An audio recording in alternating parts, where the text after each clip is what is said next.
Hello everyone, welcome to Engineers Wala. एक बार जल्दी से कमेंट करके बता दो। Very good morning Luv Kumar, very good morning. जल्दी से कमेंट सेक्शन में बताओ। Good morning Sudeep, good morning Pankaj, very good morning. एकदम बढ़िया है लव, एकदम बढ़िया। कैसे हो आप सब लोग, जल्दी से बता दो मुझे एक बार कैसे हो। Very good morning, good morning Ananya, good morning Nikhil, Debu, Senashree, Ayush Raj, good morning Manish Bhatt. कैसे हो आप सब लोग, एक बार जल्दी से बताओ। फिर से मिल रहे हैं हम। सॉइल मैकेनिक्स के जो बचा हुआ पोर्शन है उस पोर्शन को हम कवर अप करेंगे, खत्म करेंगे आज, ठीक है। बिल्कुल। दो चैप्टर्स आप लोगों के बच गए थे, जैसे फॉर एग्जांपल मेरी वॉइस और वीडियो दोनों क्लियर है, जल्दी से बताओ मुझे एक बार। वॉइस और वीडियो दोनों क्लियर है क्या? सुबह की राम राम जितेंद्र, आपको भी। Chandan Datta good morning, Jitendra good morning, Totan Pasari very good morning. जल्दी से बताओ मेरी वॉइस एंड वीडियो दोनों क्लियर है क्या? वॉइस और वीडियो दोनों क्लियर है? All good, all good. Ayush Raj मस्त है, all good sir, very good, all good sir, बहुत बढ़िया। लास्ट टाइम सॉइल मैकेनिक्स हम लोगों ने शेयर स्ट्रेंथ पर रोका था। शेयर स्ट्रेंथ हम लास्ट टाइम पढ़ रहे थे, शेयर स्ट्रेंथ को, ठीक है। उसके बाद काफी सारे बच्चों के काफी जगह मैसेजेस आप लोगों ने किए हैं, ठीक है। जैसे फॉर एग्जांपल यूट्यूब पे कभी कोई सेशन, सर सॉइल तो पूरा करवा दो। ऐसे बहुत जगह पे जहां जहां पे जो भी सेशंस होते चले गए, आप लोगों ने हर जगह कमेंट कर दिया। अरे मैंने आपको हमेशा बोला था कि कुछ भी आपका पेंडिंग नहीं रहेगा, समय से पहले आपका सब्जेक्ट जो है वो कंप्लीट करवा दिया जाएगा, ठीक है। उसके अलावा भी, उसके बाद बावजूद भी काफी बार हर जगह टेलीग्राम, व्हाट्सएप, रात को 1:30 बजे कॉल कर देते हैं बच्चे, सर अभी तक सॉइल का कैसे कंप्लीट होगा, ठीक है। सुदीप कुमार कैसे 3 चैप्टर बाकी है, बिल्कुल। अर्थ प्रेशर थ्योरीज करेंगे, स्टेबिलिटी ऑफ स्लोप्स करेंगे और फाउंडेशन को करेंगे, ठीक है। अब पहले, उससे पहले शेयर स्ट्रेंथ को हम कंप्लीट कर लेते हैं, ठीक है। तो कभी कभी रात को 1:30 बजे भी कॉल कर रहे हैं बच्चे के साथ, सॉइल का बचा रह गया। अरे बच्चा है, मुझे पता है, ठीक है। मेरा काम है खत्म करवाना सिलेबस आपका, समय से पहले, टाइम से पहले खत्म हो जाएगा। वेरी गुड मॉर्निंग, ठीक है। इन चीज़ों को आपको ध्यान रखना है। तो ये अननेसेसरी कहीं पर जाके कमेंट करना, ये अच्छी चीज़ नहीं है। मुझे मेरी रिस्पॉन्सिबिलिटी रहता है, और जितना हमें सिलेबस को कंप्लीट करना था, जितना आपके पास टाइमिंग था मेरे पास उस समय, उसमें मैंने एक्स्ट्रा देके आप लोगों को काफ़ी कुछ चीज़ें कवर करवाई थी, और वही उसी को फर्दर कंटिन्यू करेंगे। एक्स्ट्रा एफर्ट में इसीलिए लगा रहा हूं ताकि आप लोगों के पास एक बेटर कंटेंट आ जाए। देखो इतना डिटेल के अंदर। वॉइस ठीक आ रही है क्या? मनीष भट्ट कह रहे हैं वॉइस ठीक आ रही है। वॉइस ठीक नहीं आ रही है सर, वॉइस प्रॉब्लम कैसी, मतलब कम वॉइस आ रही, ज्यादा आ रही है, क्या कम आ रही है, कैसा, किस तरह से आ रहा है, एक बार बताओ जल्दी से मुझे। वॉइस किस तरह से आ रहा है, कम आ रही है क्या ज्यादा आ रही है? हेडफोन में वॉइस नहीं आ रहा है, हेडफोन में वॉइस नहीं आ रहा है, ऐसे स्पीकर पे आ रहा है डायरेक्टली। एक मिनट चेक कराने दो मुझे, just wait for a minute.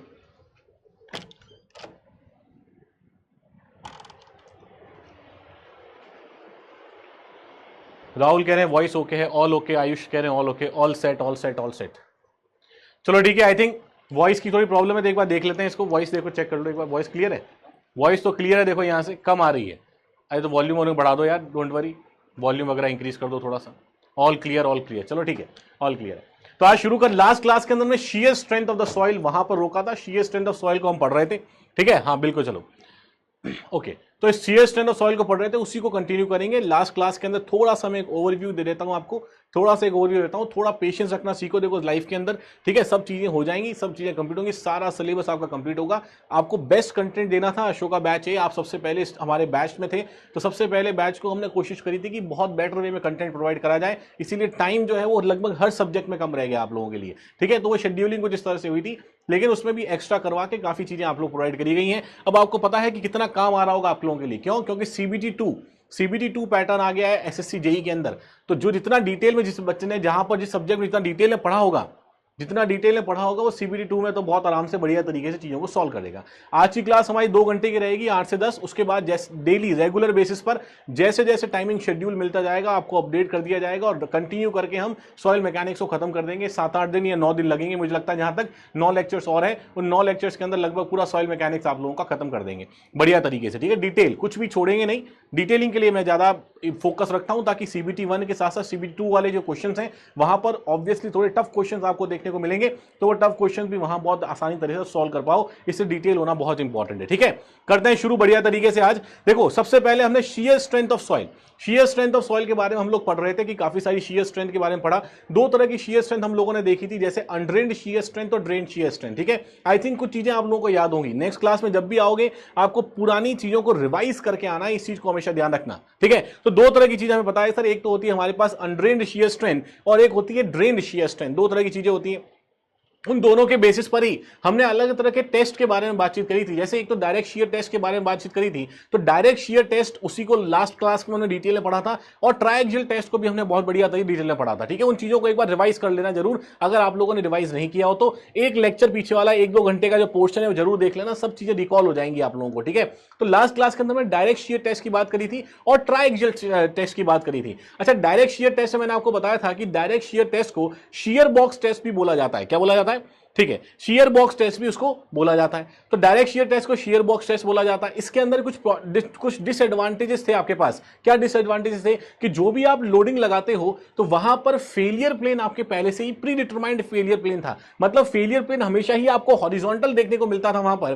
ठीक है, और वहां होता क्या है, तो प्री डिटरमाइंड हो गया। इसका मतलब वीकेस्ट प्लेन जो है वो फेलियर प्लेन नहीं है। अच्छा, हम सॉइल की निकाल रहे हैं शेयर स्ट्रेंथ, हम सॉइल की शेयर स्ट्रेंथ को कैलकुलेट करने की कोशिश कर रहे हैं। Very good morning.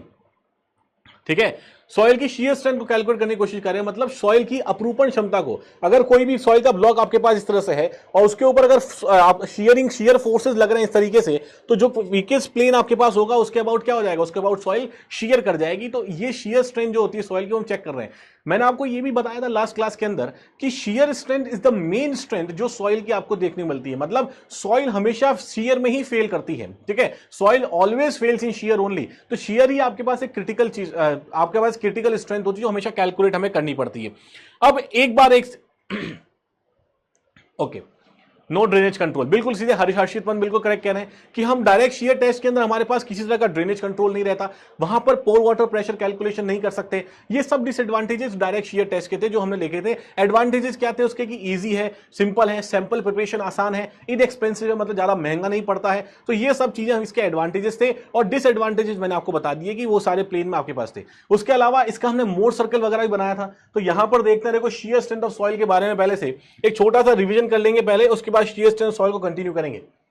और फिर मैंने आपको कुछ क्वेश्चन दिए थे, आई थिंक वो क्वेश्चंस आप लोगों ने किए होंगे। ठीक है, अब यहां पर देखो साथ साथ रिलेट करते जाना कि डायरेक्ट शेयर टेस्ट की कुछ बातें मैं आप लोगों को बता रहा हूं, उसको रिलेट करना। उसके बाद देखो, आज क्योंकि काफी टाइम बाद वापस से सॉइल आप पढ़ रहे हो, तो मैं यहां पर थोड़ा सा एक ओवरव्यू दे देता हूं। उसके बाद नेक्स्ट क्लास से बहुत बढ़िया तरीके से और बढ़िया चलते रहेंगे आगे। तो देखो, डायरेक्ट शेयर टेस्ट, ठीक है, यहीं से हमने बातचीत करी थी डायरेक्ट शेयर टेस्ट की। तो सर डायरेक्ट शेयर टेस्ट में पहली बात तो ये है कि इसको हम शेयर बॉक्स टेस्ट भी बोल देते हैं। कुछ इंपॉर्टेंट पॉइंट में लिख रहा हूं, शेयर बॉक्स टेस्ट भी बोल देते हैं। ठीक है, प्री डिटरमाइंड, कैसा? प्री डिटरमाइंड फेलियर प्लेन हमारे पास होता है। प्री डिटरमाइंड फेलियर प्लेन हमारे पास इसमें होता है, प्री डिटरमाइंड फेलियर प्लेन। ठीक है, प्री डिटरमाइंड फेलियर प्लेन। उसके बाद नो ड्रेनेज कंट्रोल, किसी तरह का ड्रेनेज को हम यहां पर कंट्रोल नहीं कर पाते हैं। नो ड्रेनेज कंट्रोल, ये भी हमारे पास यहां रहता है, नो ड्रेनेज कंट्रोल। उसके अलावा क्या रहेगा sir? Predetermined failure plane है, कोई ड्रेनेज कंट्रोल नहीं होगा। Pore water pressure calculation, pore water pressure can not be calculated, can not be calculated. तो यहां पर पोर वाटर प्रेशर की कैलकुलेशन हम नहीं कर सकते हैं। तो ये सारी चीजें हमें यहां पर पता है। सर क्वेश्चन भूल गए, क्वेश्चन याद दिला देंगे, डोंट वरी, क्वेश्चन यहां पर याद दिला देंगे आपको भी। ठीक है, चलो बढ़िया है। तो sir pore water pressure can not be calculated. अब यहां पर फर्दर देखो कि सर डायरेक्ट शेयर टेस्ट के अंदर हमारे पास ये सारी चीजें थी। ठीक है, इसके बाद हमने पढ़ा था क्या? इसके बाद हमने पढ़ा था ट्रायएक्सियल टेस्ट। कौन सी टेस्ट पढ़ा था हमने? उसके बाद हमने पढ़ा था triaxial test. Sir triaxial test के अंदर एक चीज हमने बेसिकली पढ़ी थी कि this is suitable for all types of soil. सबसे इंपॉर्टेंट यहां पर था कि ये ऑल टाइप्स ऑफ सॉइल के लिए सूटेबल है। This is suitable for all types of soils.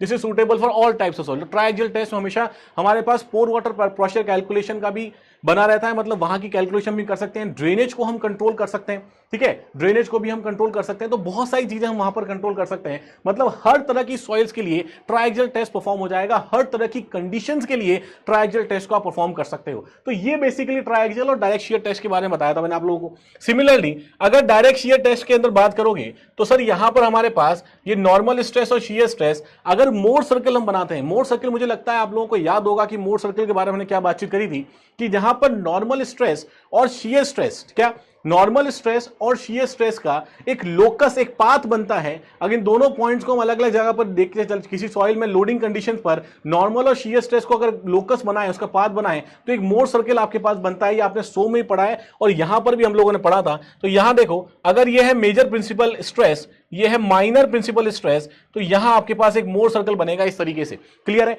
ये मोर सर्कल बनेगा कुछ इस तरीके से। तो मान लेते हैं ये जो एंगल है ये आपके पास फाई है, ये कोई पॉइंट होगा, लेट दिस इज पॉइंट, और यहां पर इसका कोऑर्डिनेट क्या हो जाएगा, कोऑर्डिनेट हो जाएगा सिग्मा और टाउ, ये आपके पास यहां कोऑर्डिनेट हो जाएगा।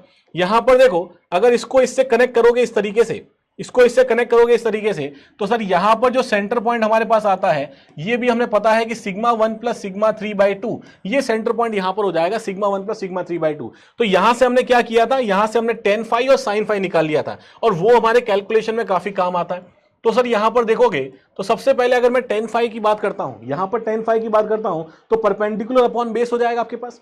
tan phi nothing but your perpendicular upon base. तो यहां पर देखोगे तो दिस इज द परपेंडिकुलर, तो ये सर हमारे पास परपेंडिकुलर अपॉन बेस हो जाएगा। परपेंडिकुलर क्या है, परपेंडिकुलर की वैल्यू r हो जाएगी यहां पर, तो that is r divided bye base. मतलब ये डिस्टेंस कितनी हो जाएगी सर, ये डिस्टेंस है हमारे पास, जो सेंटर से डिस्टेंस आएगी that is sigma square plus tau square, ये डिस्टेंस हमारे पास आ गई, sigma square plus tau square, ये डिस्टेंस हमारे पास आ गई। सिमिलरली यहां पर अगर मैं साइन फाई की बात करूंगा तो साइन फाई कितना हो जाएगा, साइन फाई हो जाएगा sir perpendicular divided by hypotenuse. तो परपेंडिकुलर आपके पास ये हो गई डिवाइडेड बाय हाइपोटेनियस, हाइपोटेनियस आपके पास ये हो जाएगी। दैट मींस अगर यहां से कैलकुलेट करोगे तो that is r divided bye, और यहां पर आ जाओ तो ये पॉइंट सिग्मा 1 प्लस सिग्मा 3/2, तो सिग्मा 1 प्लस सिग्मा 3/2। तो यहां तक की बातें हमने लास्ट क्लास के अंदर कर ली थी, यहां तक की बातें हमने लास्ट क्लास के अंदर कर ली थी। क्लियर है क्या, जल्दी से बताओ, क्लियर है, जल्दी से बताओ, यहां तक की बातें क्लियर है, यहां तक की बातें क्लियर है, जल्दी से बताओ मुझे एक बार, यहां तक की बातें क्लियर है। Saurabh Pandey good morning, direction of principal plane not known, हाँ बिल्कुल बिल्कुल, यहां तक की बातें क्लियर है जो हम लोगों ने करी थी लास्ट क्लास के अंदर। ये तो हो गया एक बार आपका overview, this is the overview. उसके बाद करेंगे क्वेश्चंस को, ठीक है। हर्ष शुक्ला के फर्स्ट टाइम आपकी क्लास लाइव देख रहे हैं, चलो अच्छी बात है, वेरी गुड, ठीक है, clear clear clear clear clear, okay. अब आ जाओ क्वेश्चन के ऊपर। देखो ये कुछ क्वेश्चंस मैंने आपको दिए थे, कुछ न्यूमेरिकल क्वेश्चंस थे, उसको हम पहले डील करेंगे यहां पर, उसके बाद बात करेंगे नेक्स्ट जो टॉपिक्स हैं टाइप्स ऑफ शियर स्ट्रेंथ। तो टाइप्स ऑफ शियर स्ट्रेंथ के आपके पास अलग अलग टेस्ट हैं, उसके बारे में बातचीत करेंगे। सबसे पहला क्वेश्चन मैंने आप लोगों को ये दिया था, the first question that was given to you was this. देखो क्या क्वेश्चन है यहां पर, the effective stress strength parameter of a soil are, C आपको गिवन है 10 kPa, फाई आपको given 30 degree, then the shear strength on a plane within the saturated soil mass at a point where total normal pressure is 300 kPa and pore water pressure is 150 kPa will be, ठीक है, 150 kPa will be। यहां आपसे पूछा गया है, क्या पूछा गया, इफेक्टिव स्ट्रेस पैरामीटर पूछा गया है, और यहां बोला है सॉइल मास किसी पर्टिकुलर पॉइंट पे, नॉर्मल प्रेशर आपको पता है, पोर वाटर प्रेशर आपको पता है, तो शियर स्ट्रेंथ क्या होने वाली है सॉइल की, what should be the shear strength of the soil. जल्दी से बताओ क्या आंसर आ रहा है आपके पास, जल्दी से बताओ क्या आंसर आ रहा है इसका। हर्ष शुक्ला कह रहे सर पोल करवा देते करवा दे पोल, ABCD मल्टीपल चॉइस है, चलो ठीक है, बता दो जल्दी से क्या आंसर आ रहा है। सुदीप कह रहे हैं सी, हर्ष कह रहे हैं बी, सोनू रानी बी, 96.6, लव गुरु कह रहे हैं 96.6 kPa, okay 96.6 kPa, I think ये करेक्ट आंसर भी है, 96.6 आई थिंक करेक्ट आंसर भी है, ठीक है, आई थिंक 96.6 करेक्ट आंसर भी है। चलो इसको देख लेते हैं किस तरह से क्या क्या डेटा आपके पास, सी प्लस सिग्मा 10 फाई, बिल्कुल हर्षित करेक्ट है। चलो चीजें याद तो हैं आप लोगों को, याद तो है, पढ़ाई कर रहे हो बढ़िया तरीके से। देखो क्या क्या डेटा गिवन है यहां से, देखो the effective strength parameter of a soil are this. तो इफेक्टिव स्ट्रेंथ पैरामीटर मतलब हो गया कि यहां से सी डैश हमें पता है 10 kPa पता है, C dash is given to you as 10 kPa, और हमारे पास फाई डैश यहां पर है 30 डिग्री। मैंने आपको बताया था कि टोटल स्ट्रेस पैरामीटर्स अलग तरीके से होते हैं, ठीक है। कूलम ने इनिशियली जो पूरी एनालिसिस करी वो टोटल स्ट्रेस पैरामीटर की बेसिस पर करी थी। उसके बाद जब इफेक्टिव स्ट्रेस कॉन्सेप्ट आया तब उसने उसको मॉडिफाई करके मॉडिफाइड कूलम्स इक्वेशन जब हम लिखते हैं तो वहां पर हम इफेक्टिव स्ट्रेस पैरामीटर्स को यूज करते हैं, ठीक है सर। यहां तक की बात हमें क्लियर है। shear strength on the plane within the saturated soil mass at a point where total normal pressure, अगर मैं यहां पर बात करता हूं टोटल नॉर्मल प्रेशर की, तो सर देखो कितना सिंपल है ये कि सर टोटल नॉर्मल प्रेशर या टोटल नॉर्मल स्ट्रेस ये हमें प्रोवाइडेड है, यहां पर ये हमें प्रोवाइडेड है sigma which is given to you as 300 kPa, which is given to as 300 kPa, और पोर वाटर प्रेशर आपको गिवन है। तो पोर वाटर प्रेशर को यू से रिप्रेजेंट करते हो तो pore water pressure 150 kPa given है। बिल्कुल सर, अगर मुझे यहां से इफेक्टिव स्ट्रेस पैरामीटर निकालना है, कूलम्स की इक्वेशन को यूज करोगे, शियर स्ट्रेंथ आपको कैलकुलेट करनी है। Shear strength C plus C dash plus sigma 10 phi, ये हमारे पास हो जाएगा shear strength parameter. C dash plus sigma 10 phi हो जाएगा shear strength parameter. C dash की वैल्यू हमें पता है, फाई की वैल्यू हमें पता है, इफेक्टिव स्ट्रेस की वैल्यू यहां से निकाल लेंगे। तो सर देखो यहां से इफेक्टिव स्ट्रेस की वैल्यू कैलकुलेट करो एक बार। इफेक्टिव स्ट्रेस होता है हमारे पास total stress minus pore water pressure. So total stress हो गया कितना sir 300 kPa। So total stress हो जाएगा 300 और पोर वाटर प्रेशर 150। तो सर ये कितना हो गया, इफेक्टिव स्ट्रेस आ गया हमारे पास 150, इफेक्टिव स्ट्रेस आ गया 150 kPa। तो यहीं से शियर स्ट्रेंथ निकाल लो। C की वैल्यू कितनी है, C की वैल्यू हमारे पास 10 है, C की वैल्यू 10 है। 10 प्लस 150 10 फाइव 10 30 डिग्री, ये हमारे पास वैल्यू आ जाएगी। बता दो कितना आएगा, ये बता दो कितना आंसर आएगा। तो 150 10 30 डिग्री प्लस 10, आई थिंक ये आ रही है वैल्यू 96.60। तो this is coming out to be 96.60 kPa। तो ये हो जाएगा सर हमारे पास shear strength of the soil, this will be the shear strength of the soil। तो करेक्ट आंसर हो गया सर 96.6 kPa। आई थिंक काफी सारे स्टूडेंट्स का बिल्कुल करेक्ट आया होगा आंसर, एक बार चेक कर लेते हैं। बी आपका करेक्ट आंसर है, 70% लोगों ने बिल्कुल करेक्ट आंसर किया है। सबसे पहले मनीष भट्ट ने किया है, उसके बाद हर्ष शुक्ला, दीपक जोशी, हर्षित पंत, सुनील, बहुत ही बढ़िया। ठीक है, आ जाओ नेक्स्ट क्वेश्चन के ऊपर, नेक्स्ट क्वेश्चन के ऊपर आ जाओ। सर नेक्स्ट क्वेश्चन है हमारे पास ये वाला, किया था क्या क्वेश्चन, जल्दी बताओ मुझे। यहां से काफी सारे कॉन्सेप्ट क्लियर हो जाएंगे इस वाले क्वेश्चन से। सर क्रैश कोर्स वाईटी पर ही रहेगी, बिल्कुल लव गुरु क्रैश कोर्स वाईटी पर रहेगा, ठीक है। क्रैश कोर्स आपके पास वाईटी पर रहेगी, ठीक है। क्रैश कोर्स तो वाईटी पर रहेगा, फ्री ऑफ कॉस्ट रहेगा। यहां पर हम सॉइल को लगभग खत्म कर लेंगे 7 या 8 तारीख तक, 9 तारीख तक, ठीक है। और 9 तारीख से ही आपका सॉइल का रिवीजन जो है क्रैश कोर्स के फॉर्म में हम वाईटी के ऊपर शुरू करेंगे बढ़िया तरीके से, ठीक है। तो आपके लिए सबसे अच्छी चीज ये है कि यहां पर सॉइल के फ्लो में रहोगे और उसके बाद सॉइल को पूरा रिवाइज भी कर लोगे, तो खुद से पढ़ने के बाद में रिक्वायरमेंट ही नहीं पड़ेगी, ठीक है। सब आपको वहीं से चीजें क्लियर हो जाएंगी। तो यहां आपका पेड में खत्म हो जाएगा, खत्म होते ही वाईटी के ऊपर आपका कंप्लीट रिवीजन, एक जिसमें आपको जो उसकी जो पीडीएफ वगैरह मिलेंगी वो भी एज अ शॉर्ट नोट आप लोगों के लिए काम करेंगी। तो आपको शॉर्ट नोट भी इमीडिएटली मिल जाएंगे, साथ ही साथ आपको जो भी पीडीएफ उसकी होगी शॉर्ट नोट ही होगी, क्योंकि क्रैश कोर्स में, ठीक है। 9 अगस्त को लव गुरु, 9 अगस्त को आएंगे वहां पर, 9 अगस्त को हम वहां पर सॉइल मैकेनिक्स शुरू करेंगे इवनिंग के अंदर, ठीक है। तो 9 अगस्त को सॉइल मैकेनिक्स शुरू करने वाले हैं इवनिंग के अंदर। तो जब तक आपका यहां पर पेड बैच में खत्म हो जाएगा, तो जैसे ही वो खत्म होगा वहां पर वाईटी पढ़ोगे तो पूरी पिक्चर आपकी कंप्लीट क्लियर हो जाएगी, बिल्कुल, ठीक है ना। तो पूरी पिक्चर वहीं क्लियर हो जाएगी आप लोगों को। तो अच्छी चीज है कि इस तरह से शेड्यूल आपका हो गया, कोई इंसिडेंस ऐसा बैठा है कि आप वापस से सॉइल के फ्लो में आ रहे हो, ठीक है। सॉइल के फ्लो में ना वापस अगर क्रैश कोर्स के लिए आते हो सकता था काफी कॉन्सेप्ट भूल चुके होते, ठीक है। तो अच्छी चीज है ये वाली, बिल्कुल। जल्दी से बताओ ये क्या क्वेश्चन है सर हमारे पास। अ डायरेक्ट शियर टेस्ट, देखो डायरेक्ट शियर टेस्ट हो रहा है on a remoulded sand gives the following observation at the time of failure. Time of failure पे कुछ ऑब्जर्वेशन हमारे पास यहां पर है, ठीक है। कुछ ऑब्जर्वेशन हमारे पास यहां गिवन है। जैसे नॉर्मल लोड पता है आपको कितना है, 288 न्यूटन, ये नॉर्मल लोड है। शियर लोड जो लग रहा है यहां पर that is 173 Newton. Cross sectional area ये आपको गिवन है 36 सेंटीमीटर स्क्वायर। कितना गिवन है, 36 सेंटीमीटर स्क्वायर। अब पूछा गया आपसे determine the angle of internal friction and magnitude and direction of principal stresses in the plane of failure, ये आपसे पूछा गया है यहां पर, ठीक है। ये आपसे पूछा गया है, मतलब angle of internal friction phi के बारे में पूछा है, magnitude and direction of principal stresses, principal stress मतलब मेजर प्रिंसिपल स्ट्रेस और माइनर प्रिंसिपल स्ट्रेस, उनके क्या डायरेक्शन होगा, ये भी चीज आपसे पूछी गई है। हर्षित कह रहे हैं 60.4 अप्रॉक्स, 60. सोनू रानी का भी आंसर आ रहा है, अल्फा बता रहे हो 60.5। अच्छा अल्फा बताओ 60.5। चलो देखते हैं इसको। आई थिंक काफी लोगों ने इसको किया है सॉल्व, और नहीं किया है तो साथ साथ देखो कैसे किया जाता है। देखो सबसे पहले कुछ गिवन डेटा है हमारे पास। क्या गिवन डेटा है sir? Direct shear test, remoulded sand, ये हम बताए। तो नॉर्मल लोड हमें पता है, this is the normal load, ठीक है। ये हमारे पास नॉर्मल लोड है, और नॉर्मल लोड हमारे पास है 288 Newton, this is the normal load, ठीक है। क्रॉस सेक्शनल एरिया भी आपको गिवन है, तो यहां पर area cross sectional area this is given to you as 36 centimetre square.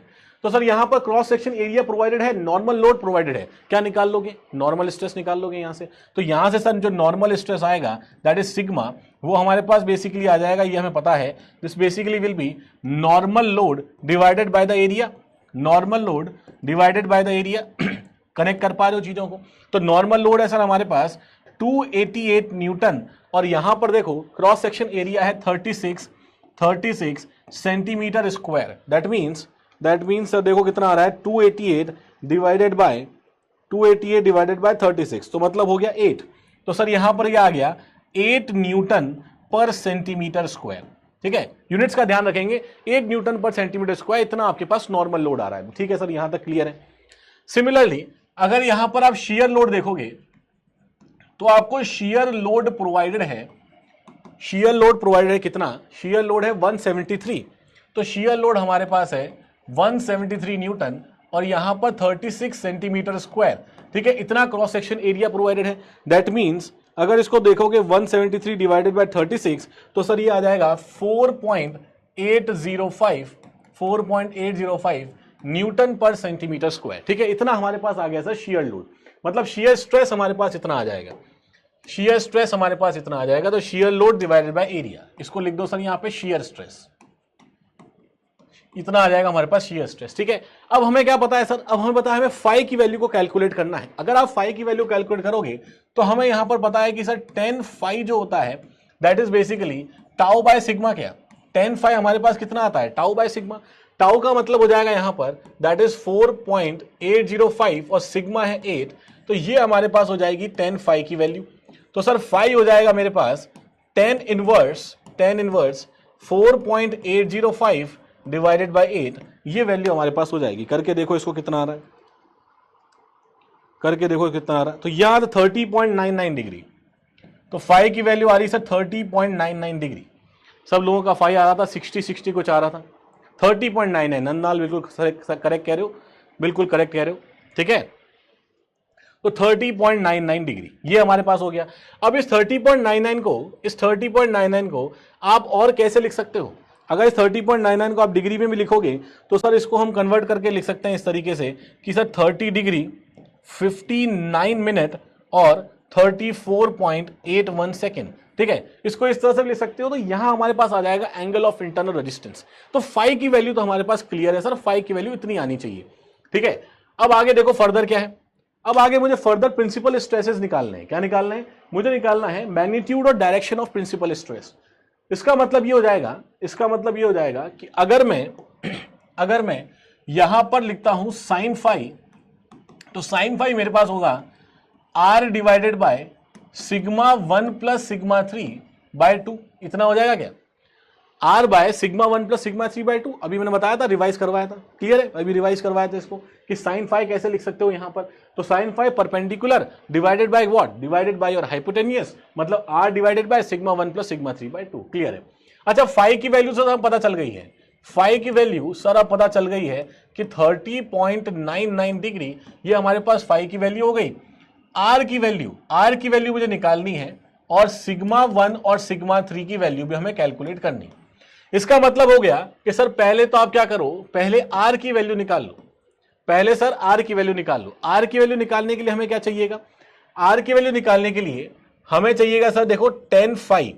10 phi का मतलब क्या होता है? 10 फाई आपके पास होता है परपेंडिकुलर बाय बेस, मतलब r divided by under root of sigma square plus tau square, ये हो जाएगा हमारे पास, क्लियर है। तो 10 फाई का मतलब 10, यहां लिख दो 30.99 डिग्री। आर की वैल्यू यहां से निकालोगे, सिग्मा और टाउ, सिग्मा हमारे पास कितना है? सिग्मा हमारे पास 8 है, तो दिस इज 8 का स्क्वायर, और टाउ है 4.805। का स्क्वायर। तो यहां से सर क्या आ जाएगा, यहां से आर की वैल्यू आ जाएगी, बता दो कितनी आ रही है आर की वैल्यू। अगर यहां करोगे 805 का स्क्वायर, 5 का स्क्वायर, ठीक है, multiply bye 1030.99 degree, that means 5.605। कितना आ रहा है, कितना आ रहा है 5.605। तो सर ये आ रहा है 5.605। तो आर की वैल्यू हमारे पास आ गई है 5.605। क्लियर है, आर की वैल्यू आ गई है 5.605। सर रीमोल्डेड सैंड का मतलब नहीं समझे सर। अरे कुमार पहले एक बार क्वेश्चन कर लो, पहले साथ में, कुमार सोनू एक बार क्वेश्चन साथ में कर लो, पहले जो समझा रहे हैं पहले वो समझो, उसके बाद बाकी बात करेंगे। तो सर आर की वैल्यू हमारे पास आ गई। अब यहां से मुझे क्या करना पड़ेगा, आर की वैल्यू आ गई है तो यहां से मेरे पास साइन फाई की वैल्यू पता है, तो क्या मैं सिग्मा 1 प्लस सिग्मा 3 की वैल्यू निकाल सकता हूं? बिल्कुल निकाल सकते हैं सर। तो देखो कैसे, कि यहां मैं साइन 30.99 डिग्री लिख दूंगा, आर की वैल्यू मेरे पास आ गई है 5.605 और divided by sigma 1 plus sigma 3/2। ठीक है, तो सर यहां पर आ जाएगा सिग्मा 1 प्लस सिग्मा 3/2, ये हो जाएगा sir 5.605 divided by sine 30.99 degree. ठीक है, तो सर यहां से बता दो सिग्मा 1 प्लस सिग्मा 3 की वैल्यू कितनी आ रही है, जल्दी से बताओ एक बार। यहां से बताओ सिग्मा 1 प्लस सिग्मा 3 की वैल्यू कितनी आ रही है, डिवाइडेड बाय साइन, देखो answer divided by sine 30.99 degree, ये आपके पास आ गया, और इसको मल्टीप्लाई बाय 2 कर दोगे तो 21.77, कितना आएगा 21.77 आ जाएगा। That means sir sigma 1 plus sigma 3 ये हमारे पास आ रहा है 21.77 kPa या फिर न्यूटन पर सेंटीमीटर स्क्वायर। ठीक है, ये आपको क्वेश्चन में गिवन है इस तरीके से। यहां तक की चीजें क्लियर है क्या, यहां तक की चीजें क्लियर है? 21.7 बिल्कुल करेक्ट कह रहे हो, 21.7 बिल्कुल करेक्ट कह रहे हो। तो 21.77 न्यूटन पर सेंटीमीटर स्क्वायर, ये हमारे पास हो गया सिग्मा 1 प्लस सिग्मा 3। ठीक है सर, अब देखो डायरेक्ट शियर टेस्ट के अंदर दो चीजें हमें पता है। क्या पता है सर? दो चीजें। एक हमें पता है कि सर सिग्मा 1 प्लस सिग्मा 3 आपको गिवन है, तो यहां पर अगर डायरेक्ट शियर टेस्ट के रिजल्ट्स को यूज करोगे तो मैं देखो ये बोल सकता हूं कि using the results of direct shear test, किसके test? Using the results of direct shear test. So direct shear test के रिजल्ट्स को यहां पर यूज करोगे तो अगर मैं सिग्मा मेजर की बात करूंगा, याद आ रहा होगा सिग्मा मेजर, सिग्मा मेजर जो आपके पास सिग्मा 1 है वो सिग्मा मेजर हो जाएगा। तो मेजर प्रिंसिपल स्ट्रेस हमारे पास कितना आएगा, sigma 1 plus sigma 3/2 plus r. क्या ये होता था क्या? Sigma 1 plus sigma 3/2 plus r, ये हमारे पास हो जाएगा। सर कैसे आ रहा है? ये देखो यहां पर, ये मैंने अभी आपको मोर सर्कल बना के बताया था, यहां पर देखो ये मोर सर्कल बना के बताया था, तो इसमें आप आर ऐड कर दो तो ये वैल्यू आ जाएगी। ये वैल्यू कितनी है? सिग्मा 1 प्लस सिग्मा 3/2 है, प्लस आर करोगे तो ये आ जाएगा, माइनस आर करोगे तो ये वाली वैल्यू आ जाएगी, माइनर प्रिंसिपल स्ट्रेस। तो ये रिजल्ट्स के बारे में भी हमने पहले बातचीत करी थी। सिमिलरली सर यहां पर सिग्मा माइनर अगर आप लिखोगे तो सिग्मा माइनर हमारे पास आएगा sigma 1 plus sigma 3/2 minus r, sigma 1 plus sigma 3/2 minus r. तो ये वैल्यू हमारे पास हो जाएगी ओवरऑल अगर देखोगे यहां पर तो। ठीक है, ओवरऑल हमारे पास ये वैल्यू हो जाएगी। तो सर यहां से सिग्मा मेजर निकाल लो और सिग्मा माइनर निकाल लो, दोनों वैल्यूज कैलकुलेट कर लो यहां पर। तो सबसे पहले अगर मैं सिग्मा मेजर निकालता हूं तो सिग्मा मेजर मेरे पास आएगा सिग्मा 1 प्लस सिग्मा 3/2 मतलब 21.77 डिवाइडेड बाय 2। तो this is your 21.77 divided by 2 plus r. R कितना है सर? आर मेरे पास आ रहा है, आर की वैल्यू कितनी है? आर की वैल्यू है 5.605। तो आर की वैल्यू है 5.605, ये आ गया मेजर वैल्यू। बता दो कितनी वैल्यू आ रही है? 21.77 बाय 2 प्लस 5.605 मतलब सर ये आ रहा है 16.49। तो दिस इज 16.49 न्यूटन पर सेंटीमीटर स्क्वायर। सिमिलरली अगर मैं माइनर की बात करूंगा तो माइनर मेरे पास आ जाएगा 21.77 बाय 2 माइनस 5.605, ये वैल्यू आपके पास आएगी। दैट मीन्स यहां से देखो तो 21 पॉइंट दिस, तो ये आ गया 10.885 माइनस 5.605, दैट मीन्स 5.28 न्यूटन पर सेंटीमीटर स्क्वायर। 5.28 न्यूटन पर सेंटीमीटर स्क्वायर। तो मेजर और माइनर दोनों हमारे पास कैलकुलेट हो गए, मेजर और माइनर दोनों कैलकुलेट हो गए, ठीक है। और ये एंगल भी हमें पता चल गया, एंगल कितना होगा। अगर मुझे यहां पर कैलकुलेट करना है सर, अगर मैं ये बताता हूं कि मुझे कैलकुलेट करना है कि शियर जो फेलियर प्लेन है उसका मेजर प्रिंसिपल प्लेन से कितना आएगा, ठीक है। शियर जो आपका फेलियर प्लेन होगा उसका एंगल अगर मैं निकालूंगा मेजर प्रिंसिपल प्लेन से, तो वहां देखो हमें पता है कि हमें क्या पता है कि sir angle between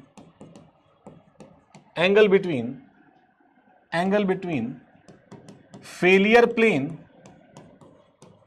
plane and major principal plane, angle between failure plane and major principal plane, ये हमें पता है सर ये होना चाहिए 45 प्लस 5/2। देखो ऑब्जेक्टिव का क्वेश्चन बन जाएगा इस तरीके से, 45 प्लस 5/2 ऑब्जेक्टिव का क्वेश्चन बन सकता है यहां से, ठीक है। तो 45 डिग्री प्लस 5/2, 5 कितना आया था, 5 हमारे पास था 30.99, तो सर 5 था 30.99 डिग्री बाय 2, तो ये वैल्यू आ जाएगी आपके पास एंगल जो दोनों के बीच में था। इसका मतलब ये हो जाएगा, ये बाय 2 आ गया प्लस 45 डिग्री मतलब 60 डिग्री, दैट मीन्स यहां से देखोगे तो सर आएगा 60 डिग्री 29 मिनट और 42 सेकेंड, और या फिर इसको आप लिख सकते हो 60.495, तो 60.495 डिग्री, 60.495 डिग्री, इस तरह से हम इसको देख सकते हैं। तो angle between failure plane and major principal plane यहां आपके पास आ जाएगा 45 प्लस 5/2, बिल्कुल करेक्ट है। माइनर का कितना आ जाएगा, माइनर का इसका 90 डिग्री पे रहता है माइनर प्रिंसिपल प्लेन। अब सर ये डेटा कंप्लीट क्वेश्चन जो है हमने सॉल्व कर लिया यहां पर। इस पूरे डेटा को अगर आपको रिप्रेजेंट करना है तो देखो रिप्रेजेंट किस तरह से कर सकते हो कि जैसे फॉर एग्जांपल हमारे पास ये सॉइल का सैंपल है, ठीक है, ये सॉइल का सैंपल हमारे पास कुछ इस तरह से है, और यहां देखोगे तो यहां आपके पास नॉर्मल लोड लग रहा होगा, और ये नॉर्मल लोड आई थिंक 16.49 था, 16.49 न्यूटन पर सेंटीमीटर स्क्वायर, ये हमारे पास था। सिमिलरली जो आपके पास 16.49 आपके पास था ये मेजर प्रिंसिपल, और माइनर प्रिंसिपल था आपके पास कितना, माइनर था 5.28, ठीक है। तो सर माइनर हमारे पास था यहां पर, इसको देखोगे तो ये हो जाएगा आपके पास 5.28 न्यूटन पर सेंटीमीटर स्क्वायर, 5.28 न्यूटन पर सेंटीमीटर स्क्वायर, क्लियर है। अब अगर मैं मान लेता हूं सर ये मेरे पास फेलियर प्लेन है कुछ इस तरीके से, ठीक है, ये मेरे पास क्या है sir, this is the failure plane. For example कि मैंने मान लिया ये फेलियर प्लेन है, तो यहां पर मेजर प्रिंसिपल प्लेन का डायरेक्शन कितना होगा, मेजर प्रिंसिपल प्लेन का, अच्छा मेजर प्रिंसिपल प्लेन का डायरेक्शन कितना होगा, मेजर प्रिंसिपल प्लेन का डायरेक्शन इसी से क्लॉकवाइज डायरेक्शन में जाओगे तो कितना होना चाहिए 60 डिग्री। ये जो एंगल आता है सर ये हमें पता है कि ये एंगल आपके पास क्लॉकवाइज है, ठीक है, ये एंगल क्या है, ये क्लॉकवाइज एंगल आता है, मतलब 60.495। तो फेलियर प्लेन से मेजर प्रिंसिपल प्लेन का एंगल क्लॉकवाइज डायरेक्शन में 60.495 डिग्री होगा। इसका मतलब यहां पर लाई करेगा आपके पास मेजर प्रिंसिपल प्लेन, यहां पर लाई करेगा मेजर प्रिंसिपल प्लेन। और सिमिलरली अगर यहां देखोगे इसी के परपेंडिकुलर अगर आप देखोगे, देखो यहां पर इसी के परपेंडिकुलर देखोगे तो वो आपके पास हो जाएगा minor principal plane. This will be your minor principal plane.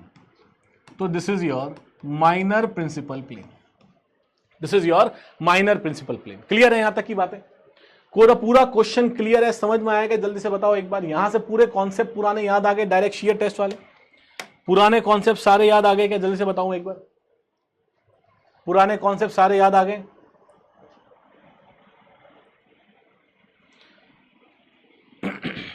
Clear है यहां तक, क्लियर है यहां तक, अरे कमेंट करो जल्दी से, यस सर क्लियर है, चलो बढ़िया, ठीक है। तो सर ये क्वेश्चन हमने सॉल्व कर लिया अच्छी तरीके से। अब आ जाओ नेक्स्ट क्वेश्चन के ऊपर। एक और क्वेश्चन दिया था आई थिंक, अच्छा क्वेश्चन था, आदित्य कह रहे हैं, हाँ ठीक है, अरे क्वेश्चन अच्छे ही करवाएंगे यार, डोंट वरी।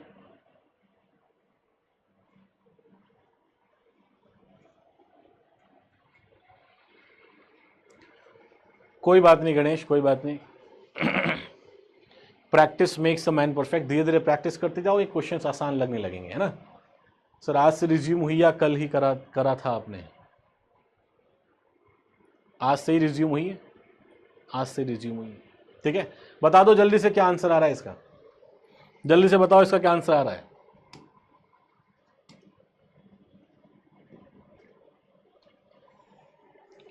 इस वाले क्वेश्चन का क्या आंसर है, जल्दी से बता दो।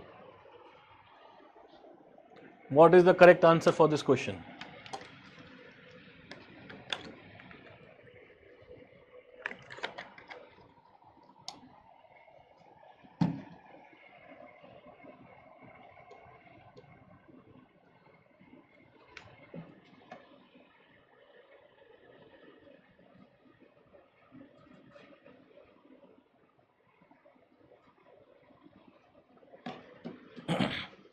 जल्दी से बताओ क्या आंसर आ रहा है इसका।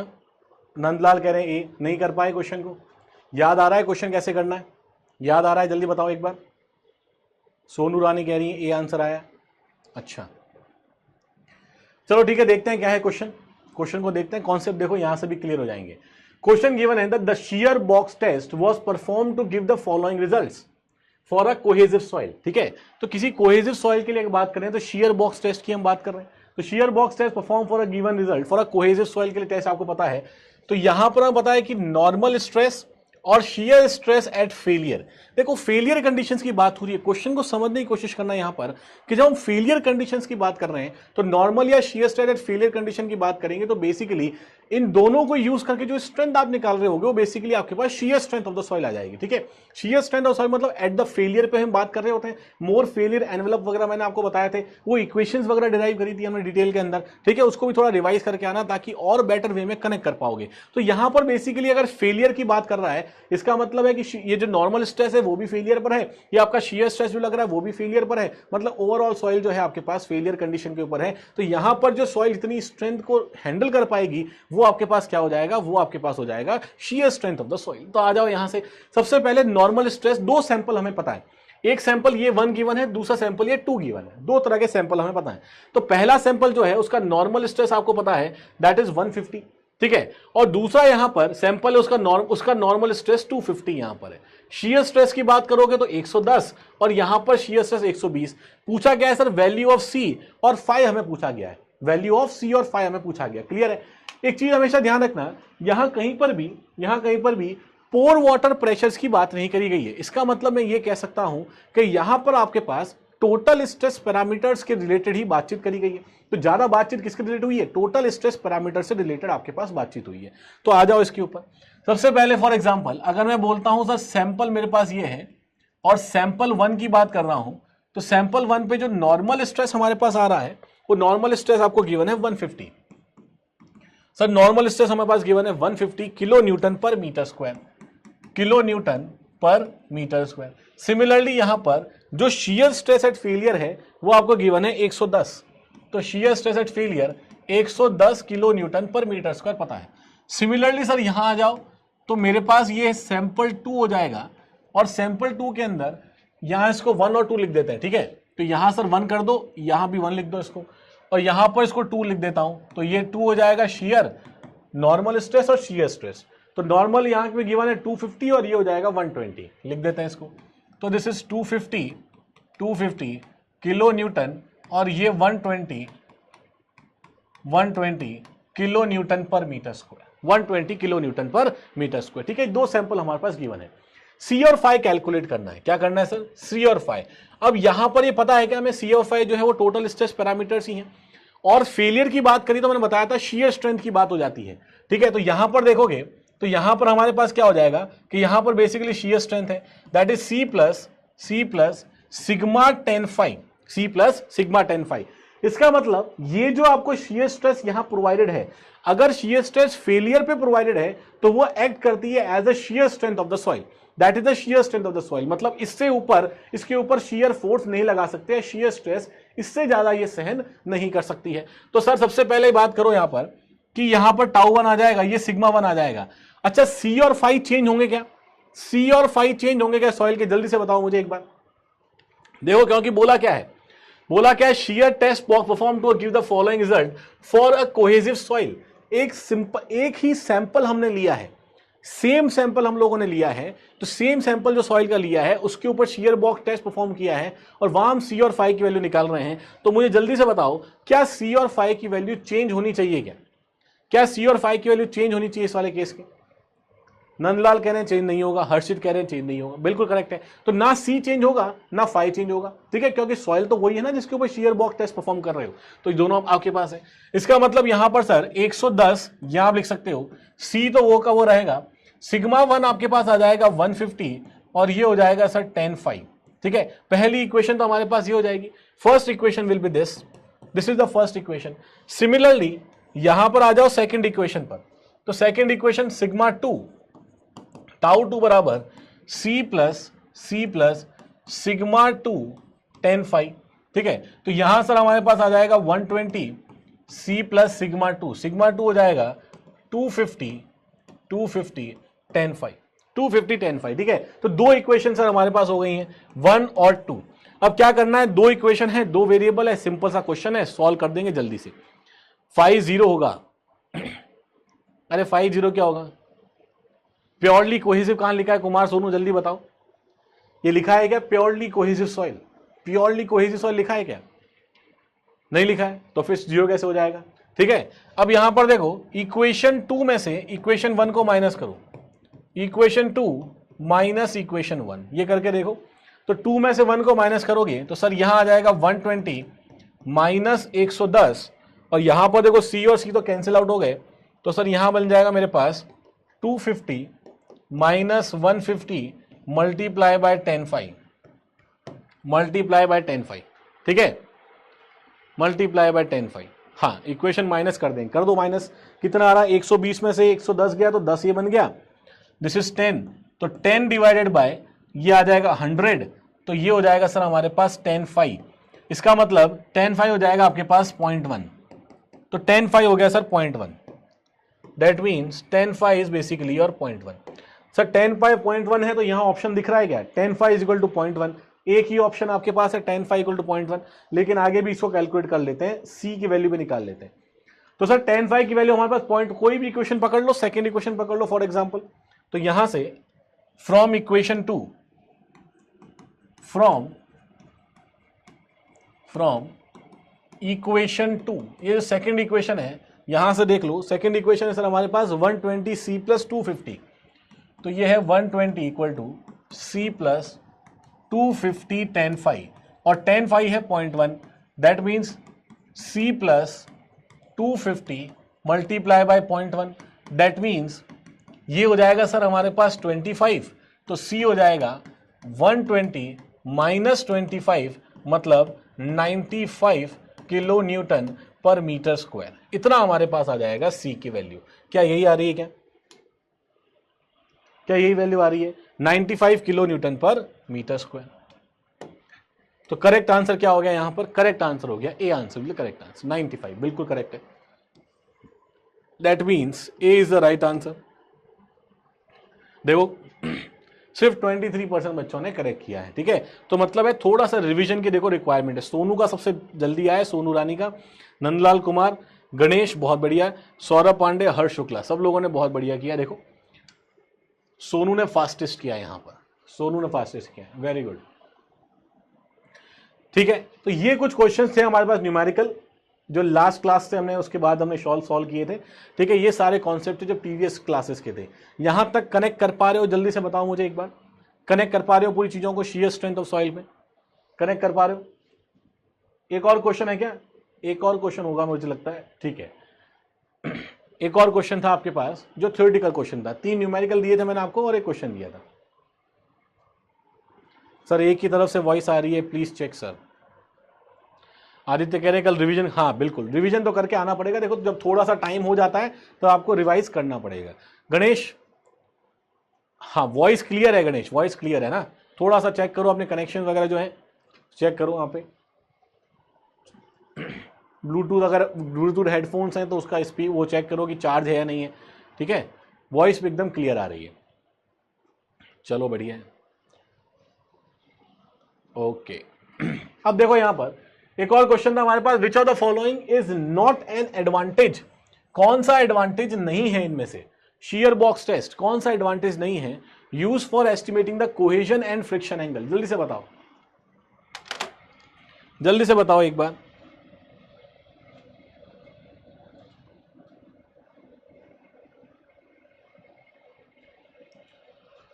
जल्दी से बताओ क्या आंसर आ रहा है।